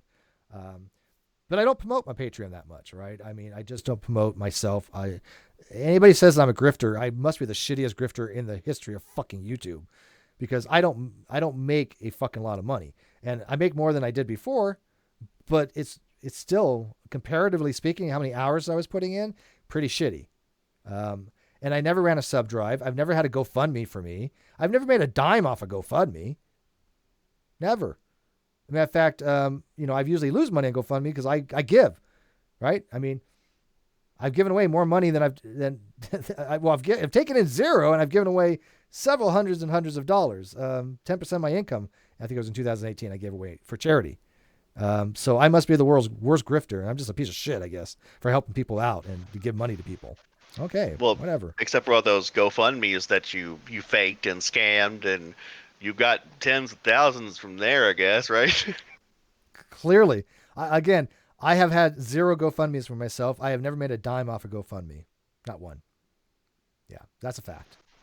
So as Mr. Not Understand Words, has he made a cogent argument yet? No, I think he's pretty well given up. No, he really? Yeah. The last thing he said was about 10 minutes ago. And he says, don't cite fallacies to me. What? I don't know. Nicholas says, this guy says to him, you know what that was? Yours and Steve debate. How rude I was to jump in. Steve, I must retire purely out of good conscience. Yeah, this is not a debate. It's really sad because that's not even the ending that I'm satisfied with. I really want him to understand. Like, I don't want him to just cower and run away. That's my goal too, right? But he doesn't care to understand. It's like the same guy in the Atheist Discord the other night who swore that BP and not BP is not a dichotomy, right? It's like, yes. What? How is it not? He said there's a third position. We kept asking him, what is a third position? Give us logically. Show us logically. He couldn't grasp what we were trying to tell him. And we're like, you're basically saying the principle of bivalence or the law of excluded middle. Now, you don't have to take the law of excluded middle, but we're talking about classical logic, right? There are forms of logic where you don't have the law of excluded middle. But I'm like, we're talking classical logic. It's P or not P. It's a dichotomy. That's objective. And he's like, well, no, that's wrong. Everybody's like, a whole bunch of people are in there going, no, that's not wrong. Goes to Recon, $2. Much love, Steve. I got your back, bro. Recon. Thank you, buddy. I appreciate that. Could he define to you what an actual dichotomy was, if that's not what one is? Well, no, I guess he agrees that like blue or not blue is, well, no, that's a good question. Yeah. What is a dichotomy to him? I think he said like blue or not blue is a dichotomy, but believes blue and not believe blue is not. And I don't know how that wouldn't be a dichotomy, because if you have P or not P and you instantiate, right, P with BP, then you have BP or not BP, right? So you have P or not B, P or not P, right? Well, let's say not even use P. Let's use more of a general form, phi. So you have phi or not phi, right? If you have, then phi is a formula. So phi would be BP. So now I have BP or not BP, right? Yeah, you have to put the not like to the left of the whatever you put in there. That's how you make the true dichotomy, right? Yes. So let me find the symbol here, and I'll put in the live chat so you guys can understand what I'm saying. I'm going to use lowercase phi here. So phi, or this is a general form. So phi or not phi, right? Because of LEM, which is the law of excluded middle. Also the principle of bivalence, right? So everybody would agree that that is a dichotomy. I don't know how anybody can say that's not a dichotomy. You agree that's a dichotomy? That's basically the blue or not blue. Even the guy you were talking to said that was a dichotomy. Yeah. So if you have this as a formula, which is BP, right? So now you have BP or not BP, because it will look like this: BP or not, right? And that you can reduce down without the parameter, the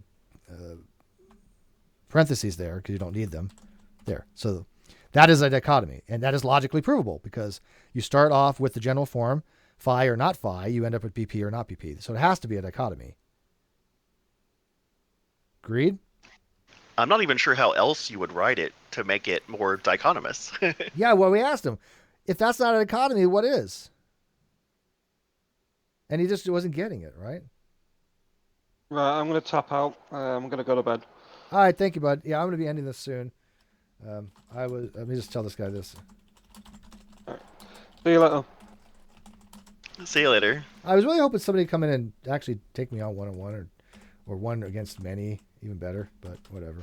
Oh yeah, you want to go? Nah. Okay. They don't know. I'm very disappointed that people they're so entrenched in misunderstandings, right? They just love it's like they're expect a theist or creationist to fix their shit and learn something properly, but these atheists, they won't learn something properly. They don't care. Even if I show them logically is the case, I've had people say, well, that's the way it is on paper, but that's not the way it is in real life. Well, he shows no understanding to want to understand your argument. Like, that's where it all falls apart. And I can't understand that at all, because if I was trying to discuss something with somebody, that would be number one thing. I'd have to understand what the heck he's trying to say before I can try to refute it. Well, and I think that's a difficult part too, because he's talking kind of gibberish in some ways. It's gibberish. It's basically he's trying to say that this is the derivation of the word. Well, who cares? That has nothing to do. Philosophy doesn't care about the derivation of the word. Philosophy cares how the word is used normatively. Yeah, it's like you guys are having like a tennis match, and you have them like dead to rights. You've got no chance of losing, but then like he's trying to call you out on some kind of technicality. Yeah, I can. Yeah, I am absolutely right on this. This is objectively a measure. It cannot. Anybody can go learn this stuff, and people have, and they go, "Oh crap, Steve is right." he seems like him being right is more important than him discussing it or having an honest discussion or even understanding what you're trying to say. I mean, I don't know if that's the case. I could be completely wrong, but that's the way it sounds when he's trying to claim victory, even though you're just having a conversation. It sounds just like the same thing that I deal with flat earthers on Twitter. They always want to be like, "Oh, I win." I'm like, I didn't know we were like competing for anything. I was just trying to talk to you. Yeah. Well, and that's the thing. I'm not in a competition, right? I really don't care. I do what I want. I say what I want. I have on who I want. I talk about what I want. If people want to listen, great. If they don't, that's fine too. Look, I remember back in the day when I had 200 subs. I remember back in the day when I had 12 people watching, and that was good, right? I still would be doing this if I had 20 listeners. I still would be doing this if I had 5 subs. Nothing's going to change. I don't need, 1 million subs to be happy. I don't need 30,000 subs to be happy. Although when I get the non sequitur show back, it'll be nice because I'll have 30,000 subs. But I do this for myself, and I do this to help people. I really do want to help people. And the fact that people want to keep tearing me down because I want to help people, that just shows negatively on them. And it's kind of good because it's a culling and cultivating thing, right? It is like a razor. It separates the people that I don't want to have around my channel, the dishonest people, the unethical people, the people that want to harm people, the people that want to go after the Lily Jean and to hurt people. Those are not the people that I'm ever going to have around my channel. I want to cultivate the people that want to help. I want to cultivate people that want to educate people. I want to have them come on and talk about the things that they want to talk about to educate people or discuss. That's what this channel has always been about. That's what it will continue to be about, and the Great Debate Community channel as well. Now I am starting to use the Discord on the Great Debate Community because Bullinator has asked me to, and same with Chess. They want me to get back using the Discord, but I don't know how I can keep that up. I would need more moderators in there, and I need people that know what they're doing to kind of set it up where they can go into the there and talk about what they want and have it on air. I tried that before years ago. It didn't really work that well. But I mean, it's up to you guys. You guys have to tell me what you want. If you guys want the GDC channel to be open more, because it was supposed to be open 24/7 before, but it's very hard to maintain that. And I don't want to do something like that, but I would do it like, late night hangouts. Like I've been saying for a year, I want to do late night hangouts. Do you want it in this kind of format with Google, or do you want it in the Discord? I think Discord is better. I think it's more easily managed. I got Mr. Serious now as a moderator for Discord, but I'd probably need Hell some yeah. Hell yeah. Of course, he's like, what do I do? I go, I don't know. Don't ask me Discord questions. Yeah, I don't know how to do anything. Don't ask me. I don't know, dude. It's my Discord. I don't know what the hell I'm doing. Gary says, most people don't use real logic regularly and let their personal bias and emotions override their rational minds. Yes, I see that quite frequently. Like I said, I am tired of these atheists who say, hey, look, I'm going to throw away logic. This is where they get trounced in a discussion with a theist. And I'm sorry. I think theists have some very bad arguments. I mean, look at S.J. Thomason. She has some very bad arguments, right? I mean, I like S.J. We're friends. But I think her arguments are horrible, absolutely wretched. And I'd rather have atheists that know what they're doing explain to people why S.J. Thomason's arguments are bad. I don't want somebody like this admin guy explaining why S.J. Thomason's arguments are bad because he's just as bad, right? It doesn't do me any good. It doesn't help anybody if you're that bad at these things. Yeah, if I'm in an argument and it was terrible, I would love it if somebody would just let me know. Like, that would be a sign of respect as far as I'm concerned. Yeah, well, I had somebody, dude. One thing, yeah. By the way, Clockwork Rex is actually a moderator in Discord as well. So you got that's still. I'm going to have the moderators for that, Clockwork. So you're still moderators there. I had somebody correct me on something the other day. I don't remember exactly what it was. I had said something. I had something written in my blog that I did, my recent blog, that I said has not been proofed. I want to make it very clear. It wasn't proofed. It really wasn't looked over by anybody. And somebody actually noted a very good mistake on it. And I had to think about it. And I was like, shit, yeah, they're right. So you know what I did, Mr. Serious? You blocked them. Damn right. Yeah, damn fucking right I did. No, I'm kidding. No, I thanked them and I changed my blog. What? What? I was like, damn, you are right. I didn't think about that. And what it was I said, because I write these things late. We all make mistakes. I said given P equals all squares have 4 sides, then the negation of that would be it is not the case that all 4 squares have 4 sides. And they said, well, actually, if you have all, then you should have some, right? And they pointed out that it should be the negation should be some. All squares have. Let's see. All squares have 4 sides. The negation would be. Because I said all squares don't have four sides, but that isn't the negation. The negation is not the case that all squares have 4 sides. So, because when I said all squares don't have 4 sides, that's not actually a negation. It could be some squares don't have 4 sides. So, all squares have 4 sides. To negate that, it only takes one to show that it's not all, right? Could you get into the whole all, some? These are more Aristotelian type things. When you're dealing with these types of a square of oppositions, it's called. But I thought about what he had to say, and I was like, yeah, I think you're right. This is what happens when somebody actually knows logic that shows that, and I didn't know whether he knew logic or not, but what he said was, I agreed with him logically. So you can change my mind on things if you have evidence, right? Well, I mean, Shocking, what you're supposed to do is just double down. Don't admit any fault. Block everybody who tries to challenge you. That's the way the internet works. Well, I'm fine with that, but like I said, I'm just not going to waste my time with people like this guy in his group that want to have a written format that's not going to educate anybody. 5 people see it. Who cares? Why am I going to waste my time for that? Yeah, tell him that Mr. Serious would love to have him on. You want to have him on your channel? Well, I don't know. I stream like gaming every night that nobody watches, and it's great. You tell him. Oh, you're not on Facebook. You make a Facebook account. No, all square has Maybe 4 sides, not equal. You can have parallelogram, right, or rhombus. Those are not equal sides, but that's not a square. But all squares, all squares have 4. The way I would say it is all squares have 4 sides and 4 right angles. Equal sides, yeah.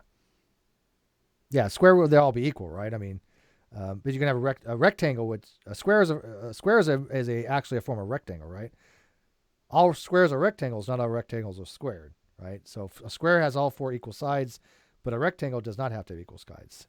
It just has to have 4 equal sides and 4 right angles, right? Because you can have like a diamond has 4 equal sides, right? You can have a diamond that has 4 equal sides, but those aren't right angles. So a square has to be a parallelogram type of rectangle that has 4 sides and 4 right angles, as I would describe it. Yeah, right angle means 90 degrees, yes. Right? Well, talking about this is making me feel like a square. You know what? I hated geometry. I took geometry in high school. My 12th year I had geometry, and we had to do all that A, B, C, it's cotangential to C, G, prove that S is congruent to the inner vertices of the base angles of an isosceles triangle are congruent. Bate, remember that theorem? I had all that, and you know what? I can't do any of it nowadays. I suck at, those puzzles where you say, oh, here's geometry, show that these vertices are congruent, blah, blah. I suck at all that. I can't prove any of that stuff. But I had to at one time. I was able to do it. I didn't like it, but I was able to do it in high school. Don't you guys have to take geometry in high school? I took geometry in high school, and I loved it. I got, my final grade was over 100%. You suck. You suck, because I hated it. I learned how to do it. I mean, but... Yeah, I mean, I had to take math. I took calculus in college, obviously. I took, maths in Navy. I never really liked math that much. I just had to learn it so I can able to explain a little bit. I have Calc videos out there. I have some Calc 2 videos out there, but I'm not the person to go to for your math homework. I'm just not. And I feel bad when people say, hey, Steve, can you help me with this? I'm like, I really have no idea. I only know certain things that I know, but I'm not proficient enough to help people academically speaking on that. That's not my thing that I really am good at. Yeah, weirdly enough, I'm kind of really bad at almost all math, except for geometry. I'm really good. I mean, I must have really learned a lot about shapes on Sesame Street. Right, and the letter A. That one. Yeah. But anyways, I'm going to wrap this up. This was fun, guys. Tomorrow, like I said, I'm going to try to have Mikey Famine on with Sweet Heathen. I will be in LA on March 17th to the 18th, I think. I might go back 17th. I don't know. It depends. I want to bring my daughter, but she has a dental appointment on the 17th, but they're going to try to get her on the 16th, which would be nice because I want my daughter to go with me to LA. It would be fun, daddy-daughter trip. But if I can't, then I don't know what my plans are. I mean, I just hate to go all the way down there and then have to turn around and come all the way back. That's a long day. So I might stay overnight, but that means that I have to wait till the night to come back on the 18th. I have to get a hotel, which is expensive. I don't like spending money for hotels. I've been saving up as much as I can, and I'm frugal as shit. I mean, people know that by now. I don't buy anything for myself, but I want to get out for a while. So I will be in LA. If you guys want to meet up in LA for a drink or something, I'll spend money for that. But let me know. I'll be in LA, probably in Fullerton too, to visit with a friend of mine, Anastasia, who's the go-to person for Reasons to Believe. She's the admin person, her and her husband, amazing people. Might hang out with them. So I might be in Fullerton region, if you guys want to hang out. So let me know. I like that kind of stuff. I love the meet and greet stuff. I really do. I kind of wish that we would have done more with that with Non Sequitur, but when we get it going again, I intend to. I love traveling. I love going to Texas. I thought that they were great up there. I enjoyed Atheist Edge very much. We had five interviews. It was amazing. So,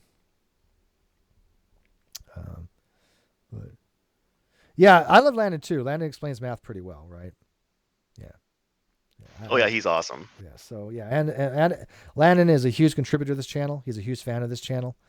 He's one of my biggest fans, and I respect that because he's one of the brightest people I've ever met in my life, one of the smartest people. And for him to hold me in such high esteem, it means something to me, right? So these people that try to go after my character, it doesn't matter. They're not going to get to the people that really know me. They're not going to get the people that matter. They're going to get to shitty people. And that's fine because that gets shitty people out of my live chat. They get shitty people out of my comment section. They get shitty people out of my channel. I'm totally cool with that. Let them have those shitty people. I don't care if they have 10,000 shitty people and I have 1,000 not shitty people. I'd rather have the 1,000 not shitty people, right? And by the way, you guys are not shitty people. Well, there's Mr. Serious, but whatever. Gotta have some exceptions. Yeah, I can't help it. I'm sorry. Yeah, you're just. Well, you've had it happen to you on Twitter too. I've seen it happen where you have conversations and even they've gone after you a little bit. Oh yeah, I love it. Oh god, I love Dumpster Fire so much. Godless Scummer says, I predicted this guy in Facebook group is going to send you a T-Jump video as a source. Yeah, I don't know why I agreed to that, but whatever. Like I said, I kind of know my game plan. I'll go over my game plan with you. I mean, probably in the next week or so. I got to write it all down a little bit. T-Jump doesn't prepare for anything anyway, so he's not going to watch it. Even if he did, it wouldn't matter. But T-Jump has some very weird beliefs, and it's just, I mean, I want to talk about that. So he's got it all figured out. Yep. Oh, so by the way, vote if you guys want to do the GDC more Discord, and you want to do it like overnight. Like I'll set it up for like 5:00 p.m. Pacific. That'll be 8 Eastern, and it'll be 2 a.m. I think for UK, or what time you think. And I'll try a test. Like I said, I did it last year. It just didn't work very well for me, but people have been asking about it. So leave more in the comments in the comment section. Let me know what you guys think. I do value you guys' opinion. Okay. But I hope you guys enjoyed this. Like I said, it's sad that he didn't want to join. I wish he would have. Maybe he could have learned something, right? But I'm not going to waste my time in a written debate that only 5 people are going to watch, from a group. It's just not worth it to me. And he thinks it's going to drive channel to, what's weird? He thinks that it's driving channel, things to my channel. It would have driven things to his channel, to that group, right? I would have actively promoted his group and he would have got far more out of it than I would have. So this narrative that I'm somehow parasitically trying to leech people from that group to go watch my channel is asinine, because I would have helped his channel, helped that group far more, and he probably will get more members than I would have gotten from him, right? So whatever. With that, guys, good night, and we'll be seeing you tomorrow with hopefully Sweet Heathen and Mikey Famine. What? Before you sign off, Yes, sir. everybody needs to if you haven't liked the video, like it. Anybody out there watching this video hasn't subbed, you might want to sub. And get on Steve's Patreon. He's not going to shill for himself, but I'll shill for him. He's got to go to LA. So get on his Patreon. Help him out, man. I appreciate that. Yeah, and like I said, I'm trying to find the cheapest hotel, right? I mean, literally, like the ones that I don't want flea infested. When I'm out with like Sweet, we get a nice place. I mean, it's just. But when I'm out with myself, I don't really care. I'm so frugal that all I need is a place to sleep and Wi-Fi. That's the only thing I give a shit about. So I don't spend a lot of money. But that's why I really wanted my daughter to go, because then I would get a nice place for my daughter, right? But for me, I don't really bother. I don't care. I just don't. But my Patreon is in the video description. If you guys want to become a Patreon, if you guys want to become a member, that's cool too. I had something sent to me from Patreon saying that they I don't know if they're eliminating the dollar tier or they suggest don't using the dollar tier. I didn't read it fully, but they say to remove the dollar tier, but I'm going to look at why. But I'm like, to me, it's still $1 a buck, right? But maybe I just might go to a $2 tier, because my Patreon has been low for the last couple months because of the holidays, and a lot of my Patreons who were still Patreons. I didn't lose a lot of numbers. I just lost. They were having big donors, and then they kind of tapered off, which is to be expected from the Non Sequitur show. I did not have any great expectations that some of my large donors are going to be donating that much for any large period of time. But I appreciate it so much, and I talk to them, right? My Patreons, if you message me on Patreon, I will get back to you almost every single time. If I haven't, please forgive me. But Patreons are my number one thing that I will look at when they message me. I will message right back to them, and the members for the greens, right? If you're a green and you message me, I will get back to you instantaneously, right? At least I try to. And Tom too, because I love Tom. Yeah, it was a cool picture. It was supposed to be one-on-one there, Tom, but oh well. I'll change the picture after it's done. Although it's kind of cool, right? All right. So anything else? And thank you for that, Mr. Sirius. I appreciate that very much, actually. So anytime. Become a Patreon in the video description. Like I said, $2, $5, $10. Those are great. I really do appreciate that a lot. And same thing with become a member. You get green, and you don't have to worry about the slow mode if you become green. And I will never do a members only as a cash grab. If you get override by trolls, you got to do what you got to do. But yeah, I am never going to be that person who puts greed and money over ethics and honor and my fans. Or people are going to be like, oh, Steve think he has fans. Whatever. What the hell you want to call them? Subscribers? Whatever. But I do have some fans, because I have people written to me going, I'm a huge fan. I would call that a fan, right? If they say I'm a fan, I'm going to call that a fan. But whatever. Just people that like this stuff. And by the way, we will be doing more.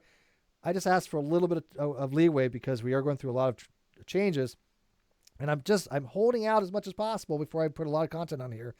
I'd rather put it on the Non Sequitur show. But if things are going to drag out longer, then I'm going to have to do what I have to do, and I'm going to have to start having things on this channel that I wanted to have. But I'm just waiting. I'm just holding off on those guests, right? So yeah, Kyle's still Kyling up the channel. Yeah, pretty much. Yeah. Well, like I said, his motion to set aside will be dismissed.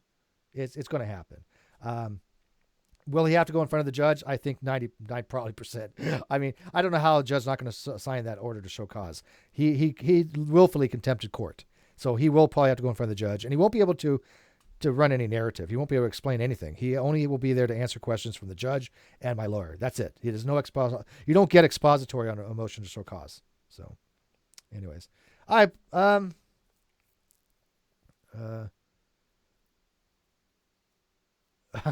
you got more fans than Sears. That's funny. Is Sears out of business for the most part? They're going out of business. They close a lot of stores. All right, guys. I love this stuff. I really do enjoy talking to you guys. And I hate the fact that I have to be more just me. I was hoping he would come in, although I appreciate Mr. Sears coming in and Paul coming in. But maybe next time I'll get an actual person to actually take me on in this stuff. But we'll see you tomorrow.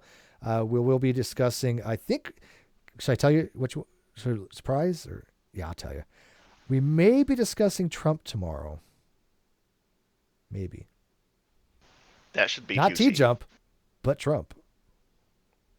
Yeah, maybe.